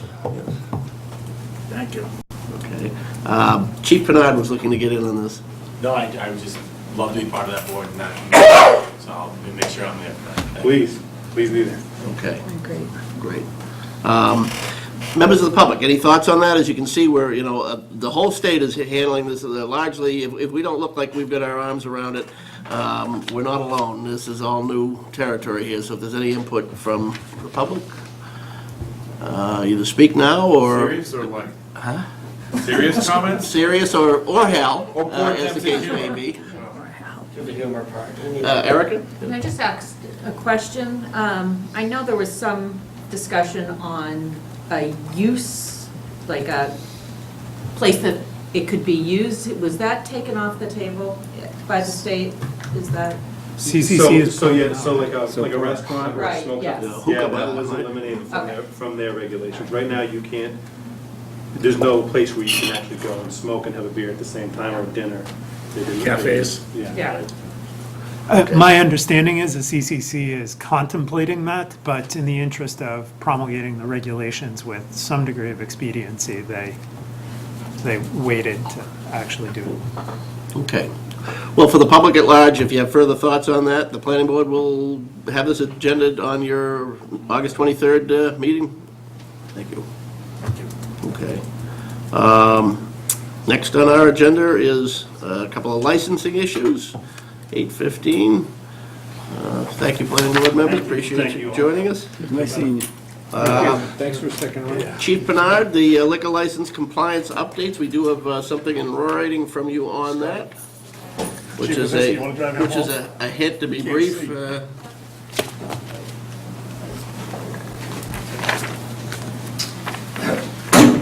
At this point in time, all 18 establishments are in compliance. Terrific. Have you been to Taka yet? No, but I saw some pictures. And some videos. They were in wicked compliance We highly yesterday. recommend it. Yeah. No, they said it was great. I'm sure we'll actually check in with them and make sure they're in compliance soon. Good. All right. Seemed pretty compliant yesterday. So that's the sum of it, although we, if anyone has any other questions on that, that's great. I mean, it's a good way to end that story. I'm glad to see everybody acting responsibly as far as the merchants go and in terms of our department, working with them. Thank you for that, too. Just jump in real quickly. I know that both Chief, his department, and Diane Dickerson verified that, in fact, Masala Bay did have tips training. Diane will not issue their renewal every January without them proving that they have certification, so. That should be the individual- universal, I would The think. individual, it absolutely is. The individual that was representing them was just ignorant to it, just didn't know. Okay. So, our people are doing what they're supposed to be doing and making sure that they're in compliance. Okay. It's still troubling, though, that the person whose name on the license didn't know it. First of all, he wasn't here the first time. There's a lot of troubling issues there. I imagine you guys put in a lot of time to do all of that, but I think as a training exercise, as a learning exercise for all of our liquor licensees, it seemed to be very valuable, even for those who did not have the pleasure of coming in and addressing the board. I've noticed perhaps an uptick in compliance around town at various establishments. You getting carded, Chief? I am getting carded now, and I blame that every time. So you're looking younger. Okay, if the board is okay with it, we'll transition then to the topic. A member requested we put on the topic of the consumption of alcohol on town-owned properties and buildings. Currently, our bylaw is prohibited, correct, Keith? That's correct. Yeah, but there's been some interest in revisiting that. I'm sorry, you were going to add something? Yeah, I just was going to put up on the screen the section of the town bylaws 50. You requested. I did. Town Code 53-1 that provides that no person shall consume alcoholic beverages or possess them within the limits of any park, playground, public building, schoolhouse, school ground, cemetery, parking lot, or any other area owned by or under the control of the town of Littleton. The exception of Room 103, so. So, and we'll have the new glasses so I can read down to the bottom line. So, in order to entertain a discussion about can the Board of Selectmen amend your one-day liquor license regs to allow service of alcohol in a town building, to even get there, you first have to go back to town meeting and amend the town bylaws to permit it. And I drafted a motion here, just sort of that, and I want to commend Diane Dickerson for doing some research that's in the packet of touching bases with many of our neighboring communities, all of whom are allowing alcohol. Their boards of selectmen have procedures for issuing one-day licenses for various locations within the town. None of them had to cope with a townwide prohibition in their town bylaws, so they just went direct, and in some cases, they don't even have regulations of the selectmen that say how do you figure out where it's allowed. It's allowed with the selectmen say it's allowed. Here, it would be, we first have to go back to town meeting, get their We permission. require a town meeting. To allow it at all, and by the time you go back there, you may want to decide, do you want to ask it for all town property, or just for certain town property? Do you want to, and the proposed motion that I put Well, here. since for Selectman discussion, yeah. Napoli raised the subject, I want to give her a chance to make the ask before we decide what the motion is. Sure. So on the board of the Littleton Athletic Booster Association, we do a lot of fundraising events, as you know, and it's come up in our meetings. Just Littleton's a small community. We have limited resources about where we can hold fundraisers, the type of fundraisers we can hold. And a lot of times, we like to have a fundraiser at a facility or a venue that you can serve alcohol. It just makes it more attractive to participants who, want to come and support the organization. In the meantime, I was approached by the Park and Rec Commission, had mentioned it to me, as well as the library trustees had also mentioned to me that they're running into this, they came to the same realization. And we realized that the bylaws sort of limiting us with,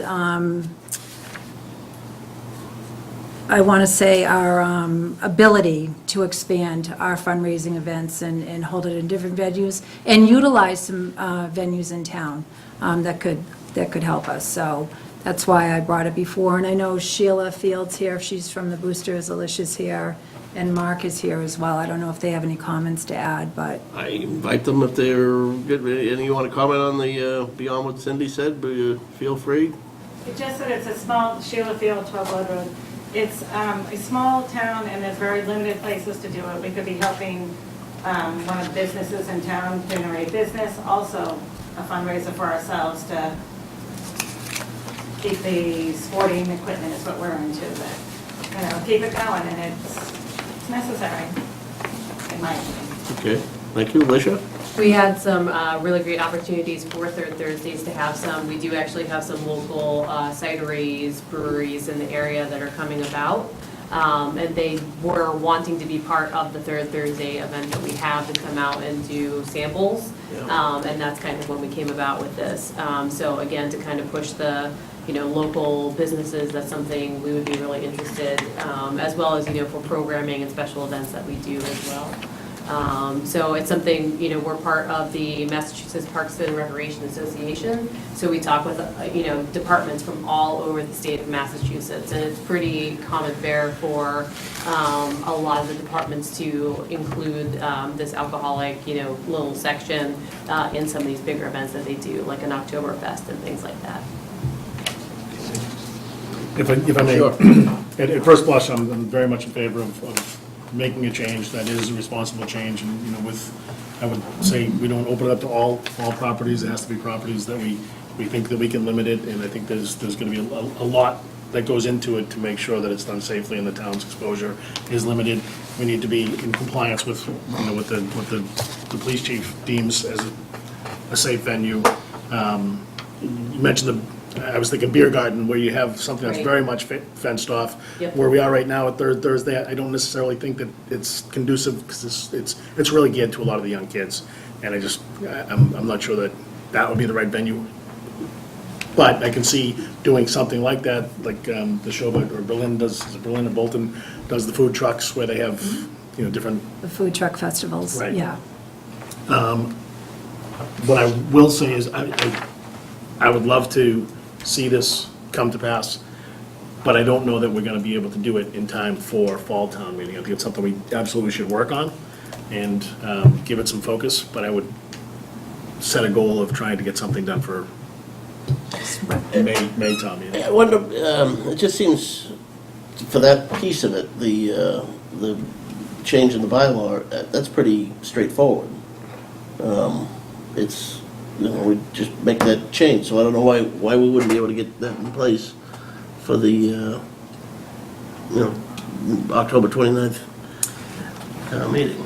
I would like to get the input of the police department. I'd like to get town council to make sure that, there's a lot of communities that do it, so we can copy what they're doing, but there's a lot of communities that are doing it poorly, and there's a ton of exposure. I mean, I can The cite practical certain issue you might have is that right now, there are certain town entities that don't have to worry about alcohol being on their property because it's prohibited. And before you say struck from their schoolhouse, you might want to ask the school committee Yeah. if they prefer to have it prohibited or. Okay, I was just trying to flesh out, I don't think it's so much an issue, we don't have time to get the change in place. Right, Right. so, all right, so you want to be a little more methodical about how we approach it? Fine, I can see that. I mean, I liked the language up there about the property's custodial board grants permission. So that's really giving permission. So say you want to do something at the school, well, Two-step it's up to the process, and school. then they still have to go to this board too for the. Right. Yeah, the thought was that if you were going to, first off, you ought to decide, you don't need to do it tonight, but by the time articles are completed for submission, insertion on the warrant, say by September 10th, if you could identify, where it's right now, if you're, would you seek to take out the underlying language that says any park, playground, building, or do you just want to limit it to particular ones, or do you want to leave in schoolhouse or school grounds, cemetery, see what those boards Or say. add language that says without. Yeah. Or, right, exception. yeah, and if you were going to strike all of the locations, what I think you could add are the two things in the motion. One is that it would be allowed on, say, all town property, provided, one, that the property's custodial board grants its permission, So if it's school property, school committee, they have veto on whether, if someone wants to have an event there, whether that goes forward at all or not. And secondly, that it would have to be with issuance of a one-day liquor license by the Board of Selectmen for that. Just a potential approach. Does the chief have any initial thoughts? Keith just took my thunder. I would say we need to tread lightly on this, and I would say that we need to confer with our insurance, obviously, to see how they feel about it, because they may give us a better because of how it's written right now. Second of all, the one-day license definitely has to come from this board, because you guys have the alcohol commission. So it should be like a three-part process as to who's going to approve the one-day license. And I'd be more than happy to be part of that board to do research on this, to make sure we're doing it correctly for one, and also not limiting my officers if in fact they happen to find a bunch of people drinking in the common, how are we going to handle it at that point in Yeah. time, so. Right, just a good point. Okay. Is there any substantive difference, in your opinion, if we allowed wine and beer versus wine, beer, and spirits? No, it's all the same. Will the members of the public, Mark? Mark Grabbacher, Hartwell Avenue. I like the motion up there that you presented with the 2 steps, and I think it's safe to do as a bylaw change, because it's not allowing anyone to have alcohol anyway until all the other processes have been cleared, right? Just because you change the bylaw doesn't mean people can go drinking willy-nilly, because you still have the right Controls the in one-day place. liquor license, and you don't have to issue those until, The rest of it works. the rest of I was the stuff is- thinking along those lines too. I wonder, even if we took deliberation on, what the heck, we could do it one of two ways. We could either vote, as Mark had just said, getting rid of the prohibitive language in the bylaw, and then take whatever time we need to get a process in place that we're comfortable with before we issue anything. It still doesn't happen automatically just because we change the bylaw. Expectations might change, though, that once the bylaw goes down, and then we're going to be, we're going to have applications come forward and no process in place to... Just thought it was a point worth getting out there, but duly noted. Peter, you had a I like his suggestion, I also like Mark's, and it seems like a good idea. They had two different suggestions. Which No, one? his bylaw up there where you're the governing board along with the board that's in the function of the place it's going to handle. Right. Or have it, and Mark also reiterated, how do you say that word? Reiterate. Yeah, that word. Repeated. Yeah. So not to repeat, I agree with that, I think it'd be a good venue for the town. All right, we still have the issue of timeframe, so, Mike? This is more of a curiosity question, maybe the chief of police can comment on it, but there's another semi-controlled substance that we previously talked about, and there's another controlled substance, this is really controlled. Do we have what's the difference, leaving out, what's the difference between alcohol and cannabis? When is the next step then, I'm just asking, is the next step, oh, we're not going to have alcohol, we're going to have a real fundraiser, we're going to have cannabis? That's not the cannabis. So we have a double standard Well, here. Chief did actually have a response on that, which is... Mike, that's out of our hands. That'll be in the Cannabis Control Commission at this point in time. Okay. It's beyond our purview to address that, even if we wanted to. We're right not now. the licensing authorities. Okay, all right. So that's coming down the pipe. Good question, thank you. I mean, right now, we do prohibit it. I mean, you can see the town bylaw. It's- And we will continue to prohibit, presumably. Right. Until told otherwise. Hal? Another curiosity question. How old is this particular bylaw? Is this one from the Rouse era? I don't know. Of 1933 New England at apple least. products, or is this a more recent? No, this is old. Yes, old. Yeah. Yeah. Prohibition was lifted in 1933. Our people weren't. Right, I here know, yet. but Littleton, the Rouse family made sure that it's, and others made sure that it stayed in effect for years. So this wasn't a dry town. It was a dry town until 1960, wasn't it, Joe? Yeah. Okay, so probably. Alrighty then, all right. Don't have the exact year, but. Wonderful, you can resume all this conversation at the Little Peach tomorrow morning. Curiosity. It just seems to me that, you know, you could vote now to say, yep, we're gonna put this on the warrant, and then you have until, you know, the end of October, and really beyond that, to determine what exactly your requirements are gonna be, and how you're gonna move forward with it, because Well, actually, the motion that we have before us is less, it takes more of a baby step than that. It's just to ask council to prepare the amendment, and we have until sometime in September to decide whether or not we want to put it on the warrant. And parallel to that, you know, we can do whatever kind of study process we want. Well, and there's nothing to say we can't vote on the bylaw in October effective January 1st or something like that to give each department, give us and each department an opportunity. So then, why don't I suggest that we take the motion that's been presented here and ask for a vote on that, which just puts it into council's hand to get us some language, and then we can revisit it again. Is that reasonable? Yeah. Okay. All right, move that the Board of Selectmen vote to direct town council to prepare an amendment to the town bylaws to allow consumption of alcohol on certain or all town-owned property, provided that, 1, the property's custodial board grants its permission, and 2, the Board of Selectmen issues a special one-day liquor license pursuant to Mass General Laws, Chapter 138, Section 14.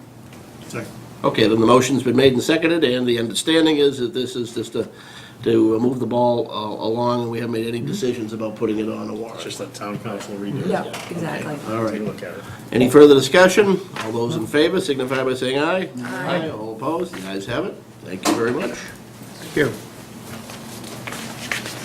Thanks, Chief. All right, moving right along. We are down to the very important matter of the town administrative search process, and I had asked Keith to email out as soon as we were aware that we had substantive language in the town's code, the bylaw, and he also included some other background there, that's your current job description? Right? Yeah, I put the Town Government Study Committee report.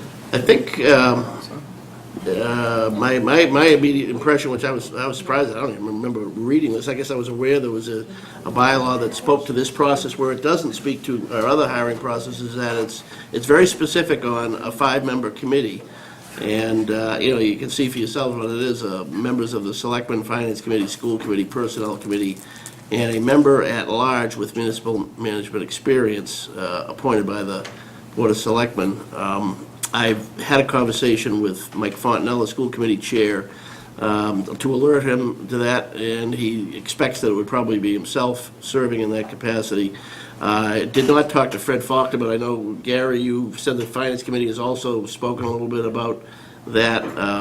Both Gary and Joe serve on the Personnel Committee, so we would need to get you folks to meet in order to appoint somebody. We need to do that ourselves, and I think we also need to address that 5th position. We did get a letter of interest from our town moderator, who's also a former town administrator here, town administrator in Stowe, Tim Goddard, who's interested, I think, serving on the committee, and by background, I think he must have intended it for that spot and was probably aware of it.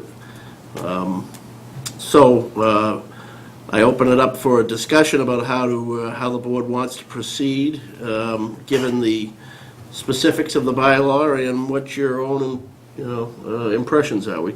I think we can probably, as long as we follow the rules set in the bylaw, we have some latitude beyond that as to how that committee conducts itself and what authorities we give them and don't give them, that sort of thing. Any initial thoughts, Mr. Knox? Just getting off a little bit, I took a look at this committee, and we can't change this now, but in the future, I will honestly want to consider changing it so you have at least 1 or 2 members from the citizens at large. I don't know why that was left off. Of course, that has no effect on this one, but...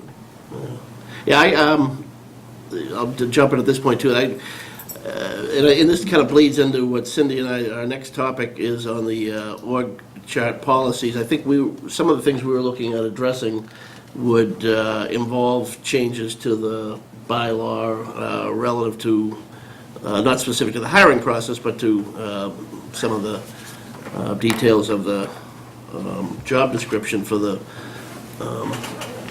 administrator, but that's, that's kind of a secondary topic. But the whole idea of addressing that, we can't really do anything now to change the process that's it's on the books. Yeah, the right now. language is unfortunately very inflexible. Shall Right. consist of Right, five members right. as follows, not shall consist of at least the five following members or But something that's, like that's that. open to some, the door's open a little bit.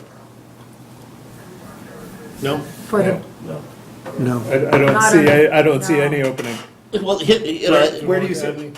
There's, I couldn't find it. I mean, it shall consist of 5 members, and then, no, as follows. Well, here's what I tried to intimate earlier, is that we have some, if we stick to the rules here, and, okay, there's a committee of 5 people, well, that doesn't mean you can't invite input from a variety of other boards. You can't structure a process where you have the public participating in it, and you can't come back to the, this board for direction at various stages along the way. So we could try to get as much of that, well, wouldn't that be input up to along the the way. search committee to decide on that? Or we could give them some direction to that effect, or? I would hope that, we're doing the appointing at least on I guess we're only doing appointing in a couple of spots here. Yeah, I think we could give some direction. If you look at the final rule there is, if the selectmen don't like what comes back from the finance from the task committee, we can send it back, right? I mean, that's right there. Right. Right. But no, I fundamentally agree that I would really like to see a process here that solicits a lot of different kinds of input from lots of different, say, I think it was users valuable of last year in town the police chief administrators. process, and I, at least as an outside observer to that, I think that was valuable, and I don't see any reason why we wouldn't be able to do that kind of, or have that kind of broad input, even if we had a specific 5-member committee. Right. No, I agree.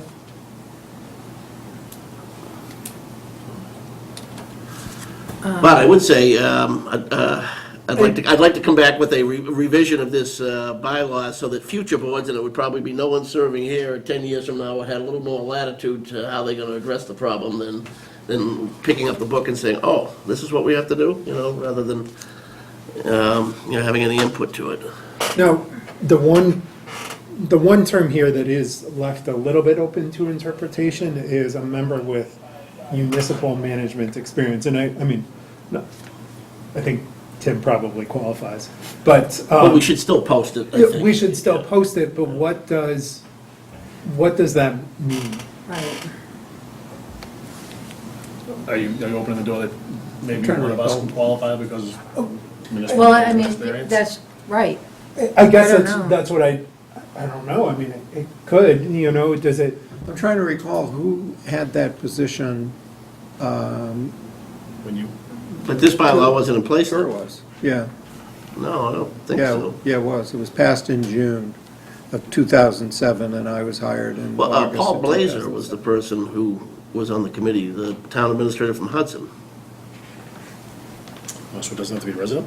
Oh. Okay. or, Good to know. consider a remember that, scenario where because I there don't- was yeah. someone in town who was I remember some on the town committee, council but I for don't another remember town, all like, of did them. they? Oh, so they don't have to be a resident? Well, I didn't know whether that, I remember that specifically Blazer was involved. I thought that predated this bylaw, but if not, then he certainly was the member when the process that you were hired in, Keith. Oh, that's interesting. It doesn't stay resident, there's no residency Right. requirement if it's the fifth seat. And to throw out the example more broadly, because I was completely talking over Paul, if we had someone who was interested in that position, who was town council at professionally, and wanted to serve, would that be municipal management experience? I don't know, I think it's broad, and I guess what I would say is that if we're gonna post it, we should post it Define it. and, well, I would actually stay away from defining it. Let's post it broadly and then see what comes back, and then decide accordingly. Because we could put a whole bunch of hypotheticals on it, but until we see 3 applicants, it's. I mean, obviously, it's an important process, it's an important group that we have to assemble, committee we need to assemble. I think each one of us has desire to be part of that, right? Just need to.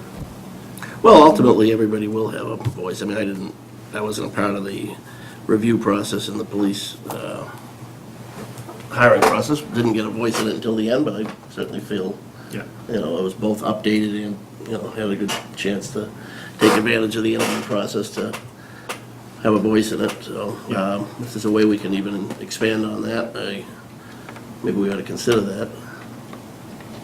You know, having the committee come in periodically to update the board, get input from the board, that sort of thing. And I think that in particular would be more important here, that our representative to that board needs to be more vocal even than the police chief process, because there we had a town administrator, well, Anthony, was that connection and that Right. continuity, so. That's a good point. Now it falls almost entirely on the police. All right, I wasn't necessarily looking for public input, but Mark, I'm sure it's something we really need to hear. I have one question for you. So, you said you could solicit input from the public, but that basically means that everything has to be done in public session, not executive session. Well, there are aspects of it, Typically no, I'd say there are aspects of the process, it's already kind of spelled out, and Keith can correct me when I go astray here, but initial reviews of resumes, that sort of stuff can be done without disclosure, or this. Well, it would be, just to look back at what happened with the police chief selection committee, that there were plenty of public meetings until the point when they were reviewing applications that had been received. So plenty of public meetings, plenty of opportunity for public input, plenty of opportunity for other people who are interested. The members who don't get appointed as the voting member, can participate in that. You can do whatever, I would think you do whatever outreach you want to help shape, you know, like typically in a search process, you come up with a vision statement for what the position is. There can be as much or as little input as you want in that. But I think it sets the up one an area opportunity. that stands out as being somewhat protected is the confidentiality of people who are in like the first round of applications, Keith. I mean, Yeah. Up until, as far as who the individual applicants are, that you'll know who the finalists are. The public will know who the finalists So- are that the committee brings to the select. But any other aspect of the Prior process to can be that, made as far as public who as the we want. applicants are, you would know. So, through the police chief screening process, I was on that committee, as was Gary Wilson. We had a very specific process that we had to follow, very specific guidelines. Ann was wonderful meeting with us and just setting forth exactly what we could do, couldn't do. You know, and like Keith mentioned, up to one point, they were public meetings. And then we got to a certain point where we went into an executive session, and it became very different. So there's definitely guidelines to follow with the whole process. I don't know if you want to add to that, Gary, or? Yeah, if I can. Yeah, sure. Yeah, so, it's a bad bylaw. So we can, Yeah. Separate subject, but I agree. I think we should be making efforts to address this, you know, change this as soon as possible. It limits the BOS by empowering you by having a member of the BOS on a subcommittee, which creates a judge, jury, executioner almost system, which, I don't know, from what, as I looked at this, it was interesting. Well, we did I have- felt the same way about the police, but let me get off of that, because you know, we have a PD, so that's what the board is going to look at, the subcommittee. And then we were charged by the Board of Selectmen kind of with language, which I think we could even do better this time around, what you're all looking for, a consensus. This is like an ideal type candidate. We have the position description, but then, you know, an ideal candidate. And what we did is to educate ourselves, we went out and we had, what does the town want? What does everybody want? And we brought in people. We brought in external chiefs of police. We brought in the current chief of police, you know, and so we did that. We really got that type of community input by the people that were going to be impacted most. And of course, we were always open to the public if someone wanted to speak. But it was mostly, but you know, we invited not just their input, but necessary for us to get an understanding of what we're really looking for, because we weren't all professionals on police and all these, what we were looking for in the chief. So it really helped clarify that. But in the original part of that, I think, was from the Board of Selectmen. Some of the language that you created for us really helped us get started. And then, of course, the position description, an updated position description was hugely important as well. See, Anthony and Keith both on the, I know you're not checking the Sox scores because they're not playing tonight. So I hope one of you guys is looking for what Gary's referencing, the language in question. Yeah, it really, because we weren't bound as much by, this is a tough bylaw, really focuses in on, even having a BOS member has to be the chair of this, which is interesting, which is kind of, so you have the BOS as a chair, and then you have that person stepping back, selecting on the board that's going to make the final selection. Well, as you pointed out, we had 2 selectmen on your committee, and that Right. worked out well. But I felt it created, for them, I felt bad, because it created now, as opposed to you were just mentioning having us come maybe periodically to give you input on what's going on, where we're at. It helped in the regards you had a member that could just do that for you. Right. And we did get updates too. So but it is. But I think the process, as written, you have, it's a very simple bylaw. Right. But whether you go, when you're looking external, internal, those are the decisions that you make and charge the board with. Right. Well, we've got, I think we should take some action tonight. I think we ought to at least formally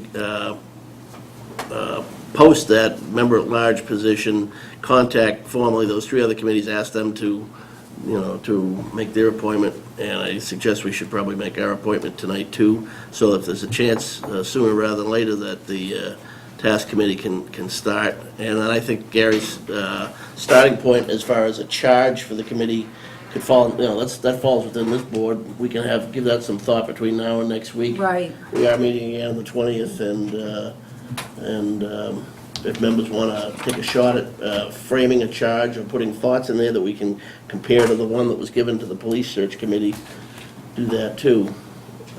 So before the committee gets off the ground and does anything, we'll have,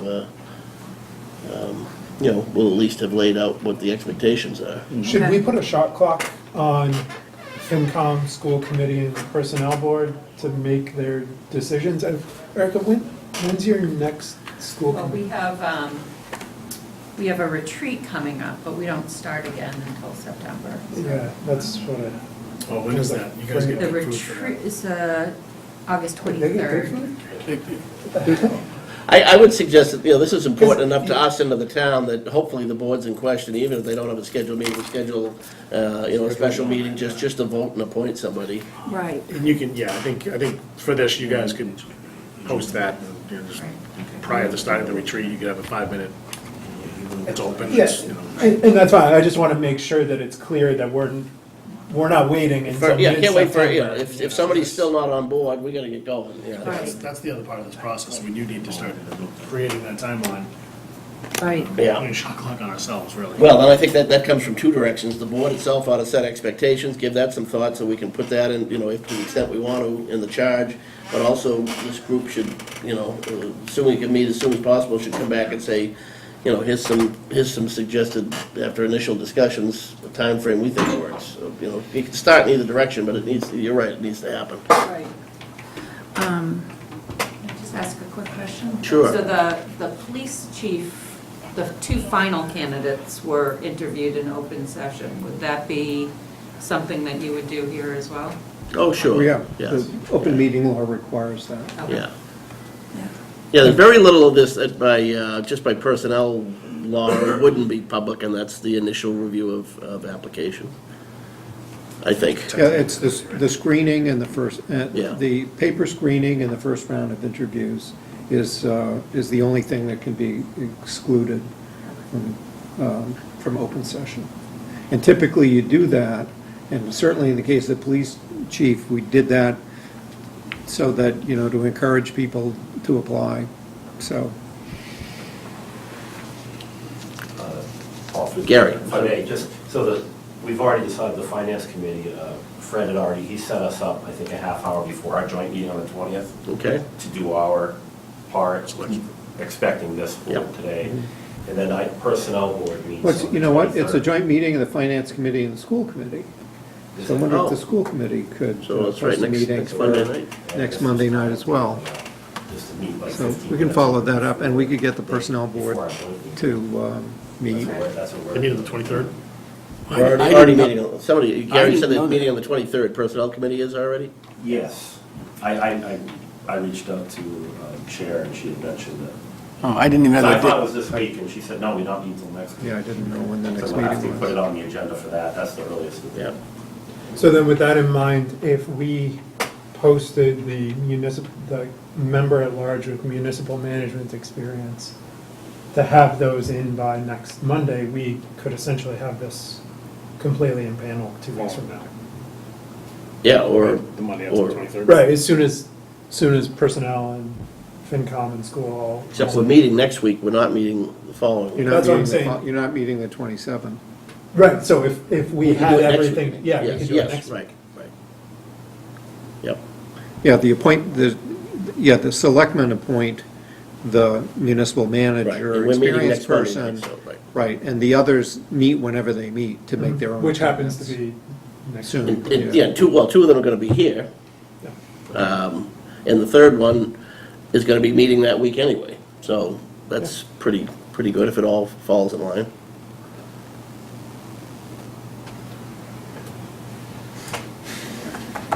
Okay. Okay. Well, just to be clear in the language here, of course, the chair, a member of the Board of Selectmen appointed by the Board of Selectmen as the chair of that committee, doesn't have to be the chair of this committee, although I am interested, so I will say that. I didn't participate in the last process, although that's true of a couple other members, but I have been involved twice before in the hiring process for town administrators, so. I am not interested. So. I'm good. Just tap it up. Are you sure? Very clear. I'm the same as Cindy, we were both on the police, so I have no problem. I'm also interested in sitting on this. All right, I'll let you two fight it out, then I'll stay. I'm interested, but I mean, I don't want to go with three-way battle here. Okay. Well, we can either decide it now or decide it later. I just, I think you guys are going to stand in front of the class and give us a 5-minute. that's what you want. Pontificate for 5 minutes? One of us? Yeah. I would, for my own 2 cents worth, I'd say it's a rare occasion when these come around, and it's obviously an important position. We recounted some of that in going through Keith's tenure here a couple of weeks ago when he made his announcement. And I would say that I do bring to the table a long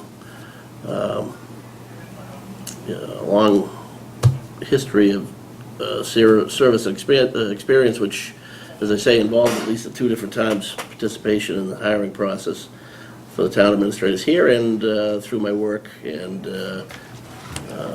other things. I've had an opportunity to work with town governments and town administrators in a lot of other communities, so I have a lot of resources to tap into that way that I hope could be beneficial to the committee.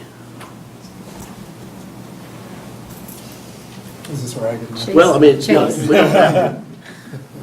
Sure. As far as hiring is concerned, my primary experience is in the private sector and spending a lot of time interviewing and hiring engineers, scientists, and the like, and that includes both interviewing and hiring above my pay grade and below my pay grade, and includes essentially town administrator type equivalents in the private sector. The work that Chuck and I did on the setting up the police chief hiring process, I thought we put together a good process, and I would really like the opportunity to see that through, or another similar process through, in the context of hiring the town administrator. So I think between those two, certainly I have I guess in contrast with Paul, a new perspective, right, a fresh perspective to it. So would certainly welcome the opportunity to do that.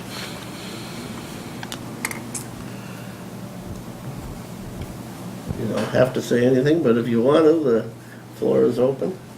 No, like I said, I'm very interested in being part of it. Is that what you mean? Yeah, Just yeah. myself. I'm very interested in being a part of it for many of the reasons each of you has stated. It is a very important appointment, and I felt that, to Chase's point, it was important to put a solid process together for the police chief's appointment, and this is,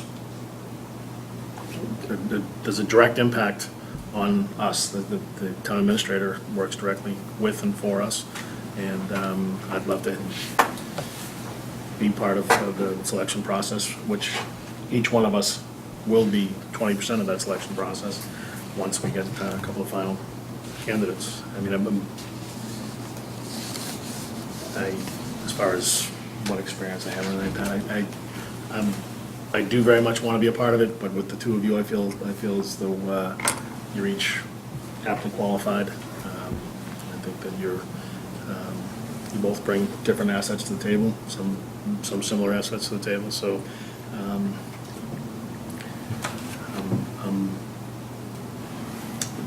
okay with one of the two of you being the representative. A little disappointed. I'll get over it. I will say this, that whoever is chosen, I'm glad you reminded us, Chase, that you and Chuck had worked on a preliminary part of the process which was useful and helpful in making sure that was a successful selection process, and we probably ought to be looking to do something pretty similar for this hiring process. That probably ought to be objective number one. Once we establish what the parallel, it can be done in a parallel track too, what the priorities are of this board, and then let the task committee come back with some version of that, or at least a review of it and see what parts apply. Yeah, and I mean, that's exactly the sort of open process that we Yep. can, we debated that in public session before it's turned into the private cloistered piece of review. Right. Well, I'm going to ask the two members who have expressed not being interested in this, what's your pleasure in terms of, do you want to resolve this tonight? And if so, would somebody do something about it, or otherwise, well, you got Yeah, so I think we can just resolve this tonight. I mean, I don't think there's any need to sit on it. I think personally, to Chase's point, his initial involvement with the police chief screening process, his professional background, I like his objectivity. In a lot of situations, I've seen him pull from places that I didn't even realize that you could pull from. So I just like his perspective overall. He's got a fresh perspective. He's newer to the community, been on the board for a year. I just think it would, based on the potential committee members that we have so far, I think he would be a good fit as the Board of Selectmen representative. All right. You just offering that as opinion, or making a motion, or? I don't know if Joe wants to speak. This is a tough choice. Both have come from different backgrounds. And personally, I'd favor Paul simply because of the years of experience that he's put in, the number of town administrators he's seen and what has to be done. But it's nothing against Chase at all. I mean, he's... Right. You guys doing this to me again? That's back to you, big guy. I've seen this before. Right?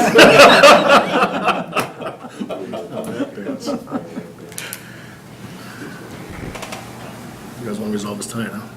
Well, either way, it's your call whether we resolve it tonight or whether we wine and dine you for a week, Taka? Yeah, stay with that Taka clause. Let's talk about it.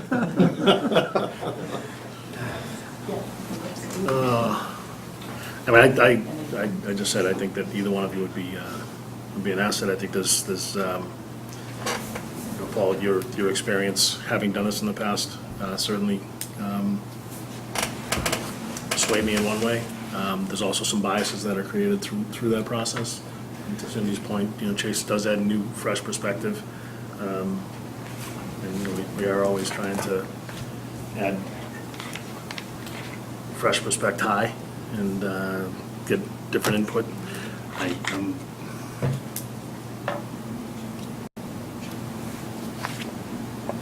Maybe I'll throw myself back in.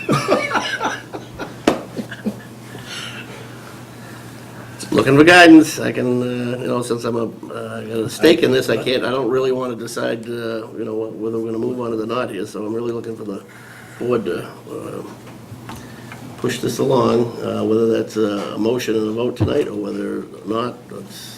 Well, I think our expectation is that the other boards come to us with some recommendations for next week, right? Yeah, those other boards make their appointments themselves, that Right. it's not a recommendation. Correct, sorry, right, Yeah. their appointments. I'll get it going. I'll make a motion that we appoint Paul Glavy. Second motion. Okay, the motion has been made and seconded. Any further discussion? Then I will ask for a vote. The motion, yeah, we can discuss. Yeah. Discussion.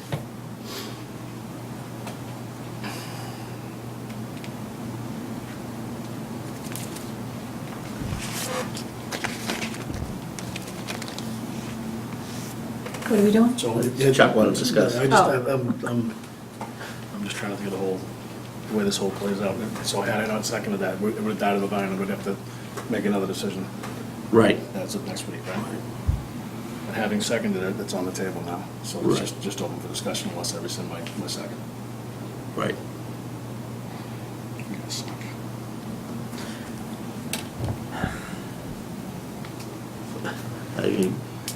Why don't you rescind your second and we'll talk about it next week? Well, I hadn't anticipated us coming to a decision this evening, but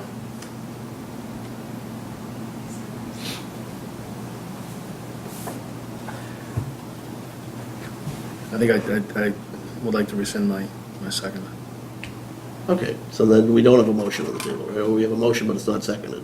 Right. Okay, all right, then I assume the board is ready to move on from this topic and, put it on for next week, or? Yeah, let's just do I'd like that. to do that. All right.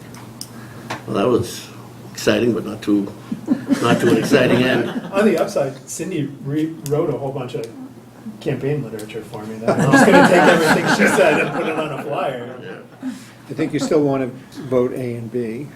Which right, is, which is to invite the others to appoint Yes. their members and perhaps set them, give them a deadline of, by the end of next week.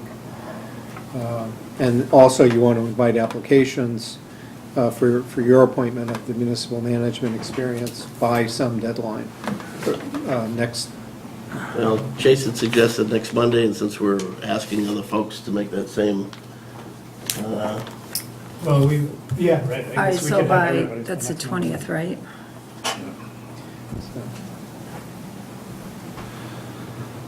So that's on A. 23rd.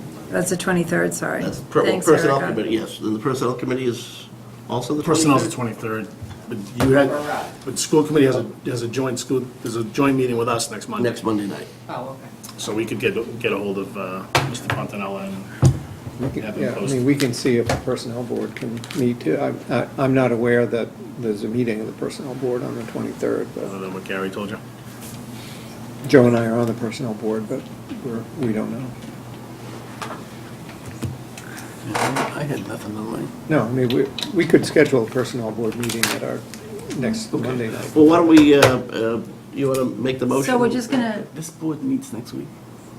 yeah. On the 20th. I think that we should put a date on there for the applications. We certainly should at least do that. The rest of it looks like it's Right, fine so as is the for A and B. member at large, and just, we don't need a date on that. We No, just need a that's date the on- one we do need a date for. We have to have a date for applications to come in. Okay, so by the 23rd? I think we were That's not enough time. suggestion was on the 20th so that we would have it to consider next Monday night. Okay. 8:20. Yeah, by the 20th. Okay. All right, move that the Board of Selectmen vote as follows relative to a 5-member Town Administrator Selection Committee as prescribed by Town Code, Chapter 3, Section 2.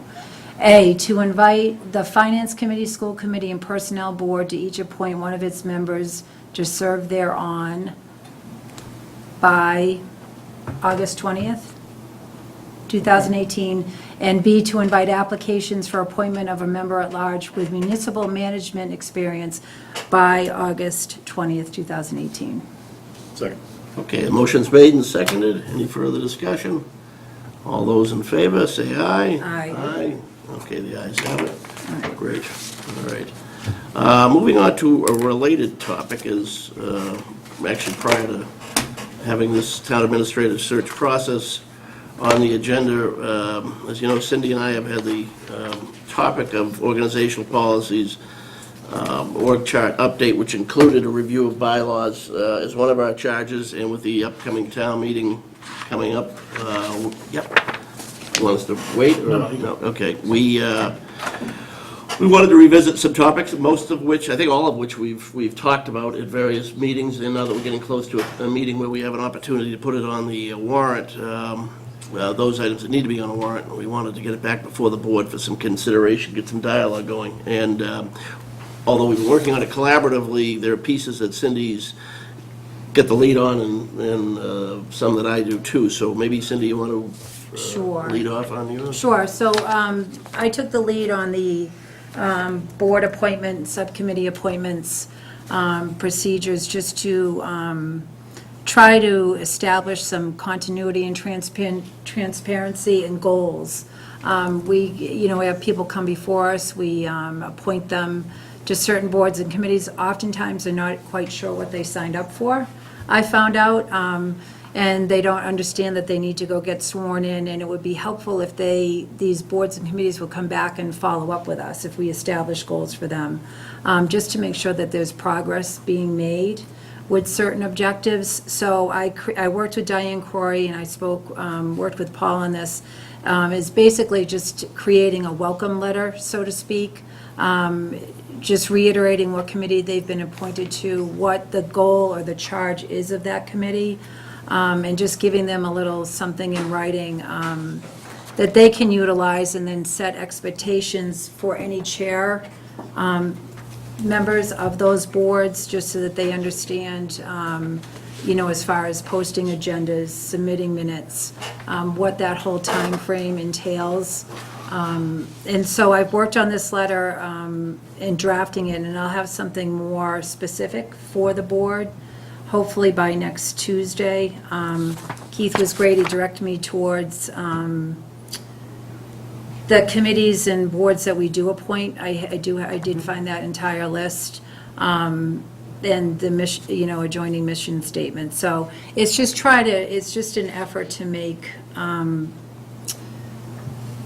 define clearer expectations with the people that we do appoint, but to also kind of help increase productivity, so to speak, with these boards and commissions, and try to keep the dialogue going between us. Some committees go out and it turns out they've only met twice in a few years and not much has been accomplished. So this is just one mechanism to try to fix that. And I know you've got it in there as well, that while the initial concept was just to have letters for new members on discussion, Right.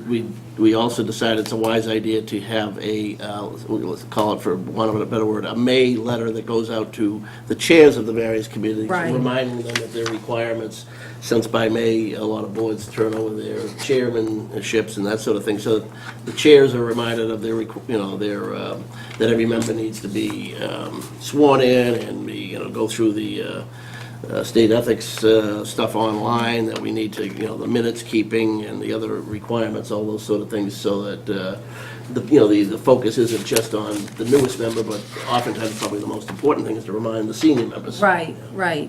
And the other thing I worked on, we had discussed it at our retreat last year, was a procedural timeline for the board, just to keep us on task. Clearly, we get sidetracked with everyday issues around town, but we definitely need to adhere to certain timelines as a board in general.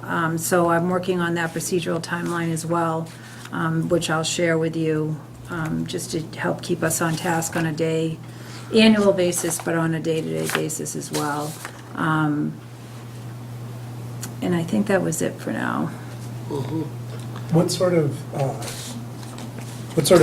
timeline, procedural type things do you have in mind? Well, so we have the election in May, right?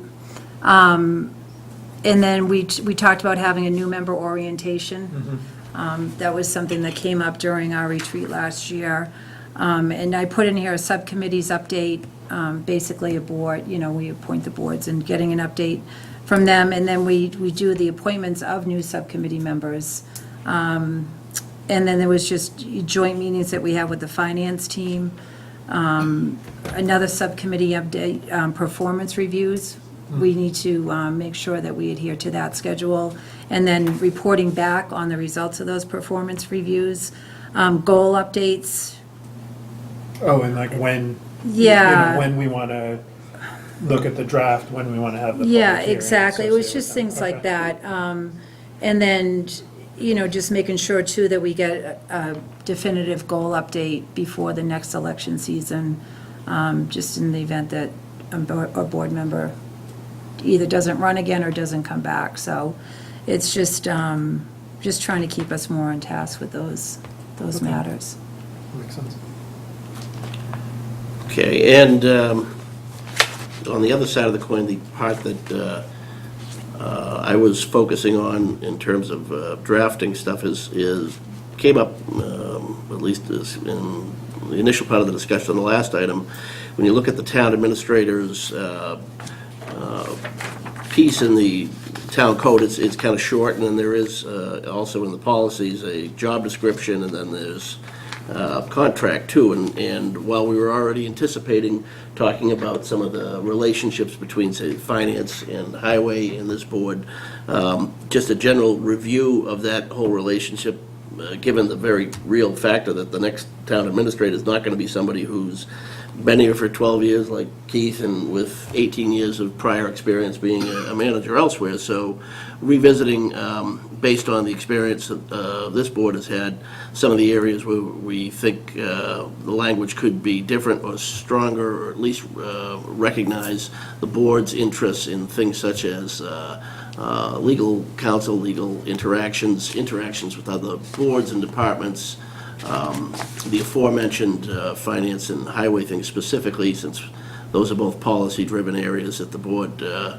should have a reasonable right to expect kind of direct access to, and then the personnel and hiring processes, some of which is spoken to in bylaw, but without getting into blaming anybody, it doesn't look like it's 100% adhered to. So I think how we approach all that, not all of these problems get solved by language.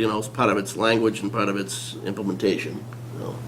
I think the notion of revising the part of the town administrator, Chapter 3 in the town code, as far as the hiring process, I think the starting point is I think we'd like to see it be more expansive and more flexible for future boards to have some sway on, and then following up on that, we'll be coming back with some language for sections, probably 3 and 4 especially, as far as the duties and reports go there. I don't know how quick that would come back, but I'll try to get a draft as soon as possible so we have something to discuss. So is that you're seeking to alter who the town administrator appoints? Potentially. That's what I'm hearing. Yeah. So, and I'm just wondering I think that's if you're proposing to not have the town administrator appoint the finance director and the public works director, you ought to make that very well known to whoever's applying for the job, because I think it will materially affect whether you get applicants or not. Sure. I mean, that is if you're proposing to take away Yeah, I mean, the way it's been authority stated that before, exists now. yeah, I mean, it's been stated throughout the past 2 years anyways, and I know of repeatedly that the same relationship model that we'd be looking at is the police chief and the fire chief, which administratively work seamlessly in the the current structure, but they have a direct report. I missed the meeting when that occurred. when You were at the retreat, and it was very much discussed there, yeah. and subsequently. That, I don't remember. part of that goes against what the town government study committee pushed for. I was just reading that, To give- Joe, Give actually. authority to the town administrator. All right, so you do want a process where you can't call up the highway superintendent, director of public works, and say, hey, you know, I'd like you to do X, Y, Z, or look into this, that, or the other. Because No, that's theoretically No, how but we're you supposed. don't, you don't need to be the appointing authority in order to pick up the phone. And Well, you brought up, Keith, you brought up the appointing authority. I said addressing those positions in the Well, relationship. I'm just asking if what you mean is appointing authority, because the last time you brought it up at a meeting, you meant appointing authority, and the reaction afterwards was not supportive. Well, once again, is this at the meeting you don't recall happening in the first place, or? I don't. You just said a minute Well, ago, you don't remember being discussed. I don't but recall the you meeting. remember how where- it was discussed? Yeah, I don't recall the meeting where the board agreed that that was a direction that the board as a whole wanted to move in. Okay. Well, I'll tell That's you what what. I don't think we talked about the hiring authority component of that for the town administrator. We had a discussion about, I had an incident in my neighborhood at the time, someone wanted a tree taken down. Do I go through Keith to have him call Chris Stoddard, or can I just call Chris Yeah, Stoddard myself? because when we were That at was the the, discussion. when we were at the retreat. retreat, that's Right. exactly Yeah. how Right. the fellow said it should be operating, which is Right. ludicrous. Right. But, But there was a subsequent meeting when there was also an update on this topic that was not in writing, so we were listening closely to what was being said. And what was said, and I talked to several members afterwards, did you hear what Paul said? Because it sounded like that it was, that the appointing authority for So the you public. you for talked the- to several for the meeting director. members afterwards, but I don't recall you talking to me about it. I thought I had talked to you about it, I Oh, well. apologize. I thought it was the reporting. All right, well, then why don't you wait to see what we give you in writing? Right, I before think you- this leads into, let's see what the proposal Right. is, and we can discuss the pros and cons of it Right. as it pertains Yeah, to. I'd kind of like to get an idea on the table before it's, But I think relative to the appointing authority component, I think that, I recall, I couldn't tell you on a timeline when this conversation occurred, but I recall having a conversation about if we are the appointing authority, that the applicant pool, there's a likelihood that the applicant pool will be lower. where's the evidence of that? That's, that, from folks that I've spoken with, that if you have to be able to count to three, right? If you're dealing with the Board of Selectmen, you have to be able to count to three, right? So, and that's exactly the term that I was told by folks that I am friendly with in other communities that are in positions where they're appointed by the town administrator. So I think there's there's an argument to be made to that end. But Keith, you were, a high-profile hire. Yeah. Neither of these conditions were in place when you were hired. Oh, sure they were. Yeah, I was the appointing authority for the finance director. And the Well, the highway finance director superintendent. was created about a year prior to that, so- right, They were Joe? at the same town meeting. Same town meeting. The June So, 2007 The town long meeting. history prior to you being here was otherwise. So, I mean, you were under the impression of... I accepted a job where I was the appointing authority for the director of municipal finance, and I had not even bothered to apply for the job 6 months before when the position didn't have that authority. So I'm simply raising the idea that if the board, at the time that you're going out and asking the market to apply for a job, and you're going to change the job, I think you definitely need to discuss what the time frame is for that. Because it's a material change in what the job description is. But there's a difference between appointing authority and reporting authority, correct? For the purpose of this discussion?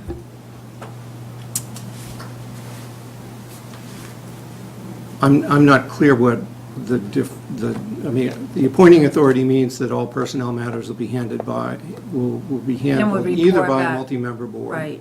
Or will be handled by an administrator who is not subject to the open meeting law and can handle them Okay, well, Rather as, you know, business like that? as was appropriately noted earlier by yourself amongst others, Keith, that, you know, until we have something in writing, then it's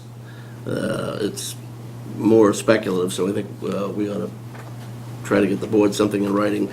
If not for next Monday night's meeting, where we've got some other heady topics on the agenda, then certainly for the following meeting after that, which is a couple weeks after. Could I also request either our professional staff perhaps help us understand what other municipalities around us are doing, you know, particularly with respect to the finance director and DPW, you know, would we?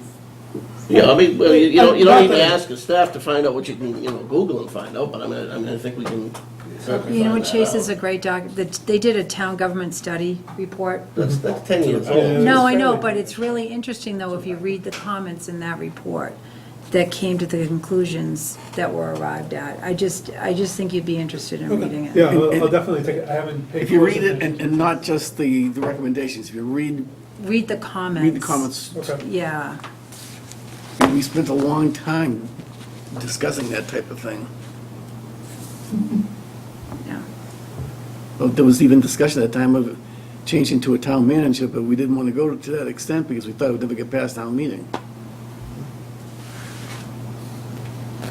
Okay, well, we don't have anything written to operate off of here anyway, so we'll bring it back in written form, both the items that Cindy spoke to and the ones that I did.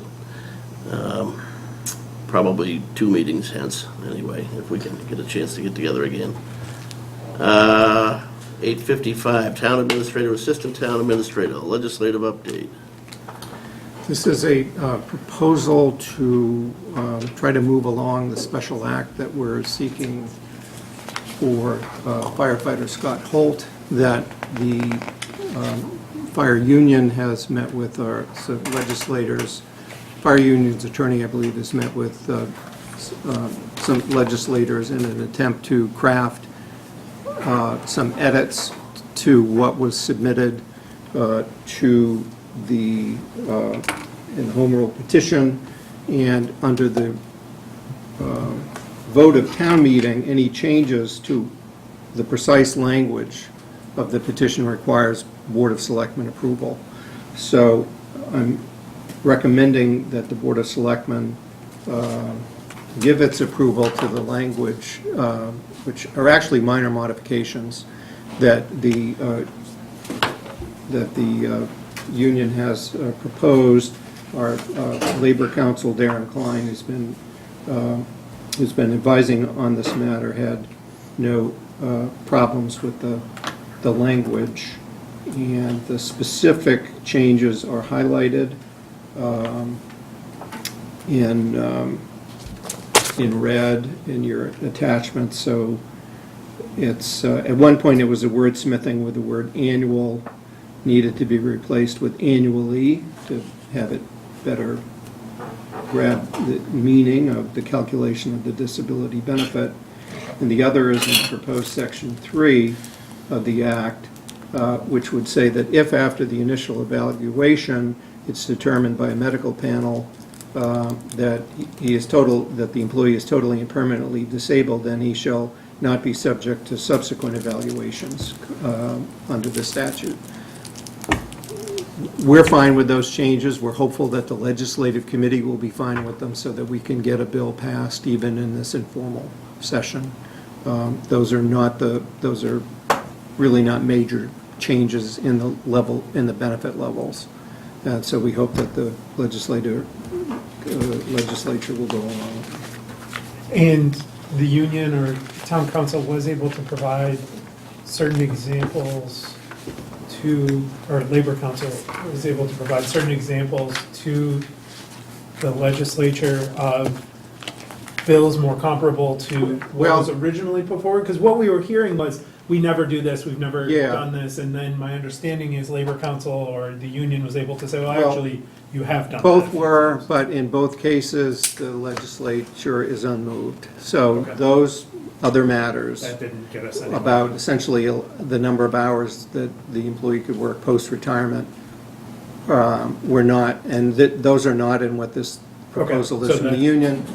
We explored those as far as we could go, but the legislature's not interested. Those are not- In fact, just a in non-starter. fact, the governor just vetoed a bill to increase the hours that retirees could work. Okay. So, All right, members have any further discussion on the legislative update? I know there's a proposed motion here. Folks okay with going forward with that? Madam Clerk? Okay, move that the Board of Selectmen vote pursuant to Article 7 of the May 7, 2018 special town meeting to approve amendments to H 476 requested by the Littleton Firefighters Union to the Home Rule petition for Scott Holt, which amendments the board finds to be within the scope of the general public objectives of this petition. Second. Okay, motion's made and seconded. Any further discussion? All those in favor signify by saying aye. Aye. All opposed? The ayes have it. All right, we are closing in on the end of the open part of the meeting. We have up-to-date minutes. How do you like that? Terrific. Minutes from the Monday, July 23rd meeting. Anybody have a chance to look these over? And if so, did you have any changes or corrections you noted? One non-substantive thing, under item 3, I am Chase Gerbig. Last paragraph. Hardly changed. it's not C-H-A-S-T-E. Oh, look at that. But otherwise, no. No substance. Okay, does someone want to make a motion then? Or the clerk, preferably? Sure, move that the Board of Selectmen vote to approve the meeting minutes of July 23rd, 2018. Okay, motion's made and seconded then to approve the minutes for the July 23rd meeting as amended. Any further discussion? All those in favor say aye. Aye. Opposed? Okay. Now, we do have an executive session posted, but it was specifically to go over, we have memos from town council on two topics, and we can go into executive session to discuss them. The purpose, though, would be to discuss potential litigation strategy. So that kind of presumes that we may or may not be headed in that direction, but there's enough reasonable Yeah, I think, consideration. we put it in two purposes, value of land and litigation strategy, and on the value of land one, that is the one that the board went into executive session on all of our discussions and negotiations around host community agreements. In fact, I remember PJ Avella was on the board at the time and called up and the Attorney General's office or something to get out of them that they would allow the board to go in under value of land to discuss that.